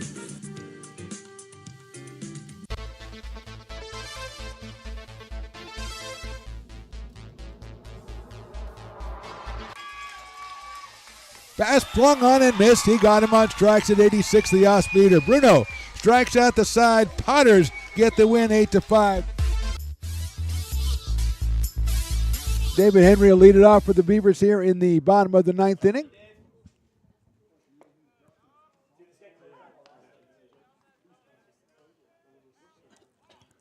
It's like Cameron Miramontes is the pitcher. Lifted high down the right field line by Henry, and it's out of play. Foul. So Miramontes is the new pitcher. The fifth pitcher. Lockhart, Schreiber, Johnson, Reed, and Miramontes.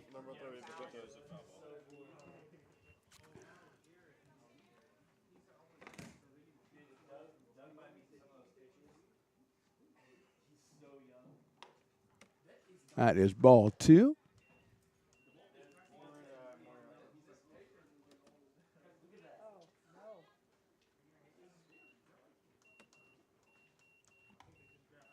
Ball three outside. Or is that ball? Oh, 2-2. Okay, thank you, Riley. Trying to see if I can get some information on my guy, Cameron Miramontes here. Sharp ground ball into left field. Base hit, David Henry gets his first hit of the day. He'll be at first base with nobody out.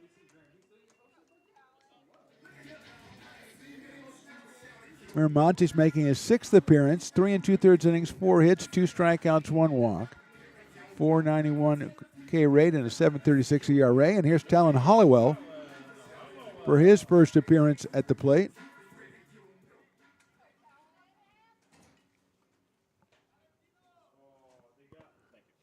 Delivered in there for a strike from Miramontes. Hollowell had a couple of hits, I believe, on Tuesday.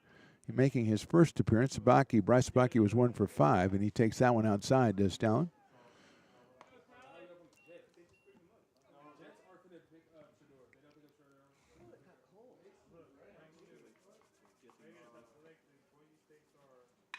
Hollowell hits it high in the air and hits it well to left field, going back and making the play in left field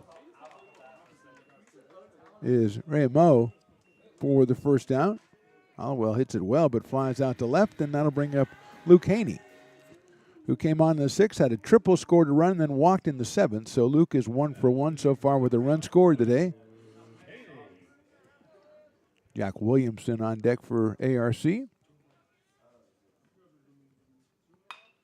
Sharply hit out to second base. Over to short for 1, to first base, not in time. It's a fielder's choice.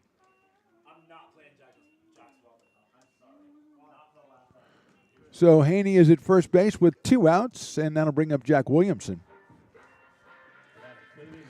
Before we have the last out, I just want to echo everything that Stone said earlier about thanking all the people associated with American River College, from Dr. Stephen Roberson all the way down to the coaches and assistant athletic directors, players, and everybody we ran into, statisticians, all the students we ran into, running scoreboards and running clocks and keeping stats. All of them have been fantastic. That one is down low for a ball. Although J-Dog has, maybe, angry a couple times, with their beliefs and stuff. Other than that, Williamson takes outside. She will be the best doctor of botany that the botanists have ever had. That's that's all I can say about that. You can look and pitch by Miramontes in there for a strike.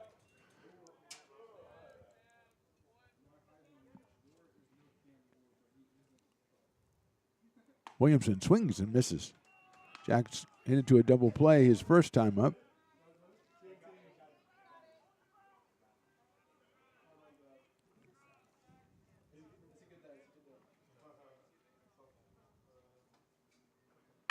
That's a line drive out to short. Handled it shortstop for the out, and that's your ball game. Our final score, Consumnes River College 25, ARC 7. The Beavers and Hawks will meet again tomorrow, 2 p.m. From Consumnes River. For that, you can check out Consumnes River website and their schedule and get a link there to watch that one on video. As for us, that is the end of our season. As we've already said, thanks to everyone who's made it possible, and thanks to everyone for all the help and respect and also all the support that we were given out here. We will say thank you very much. For Mark the Phantom Low, for Riley the Engineer, for Stones McCoy, we say thank you very much for everything. Thanks for watching. We'll see you this summer with the Lincoln Potters.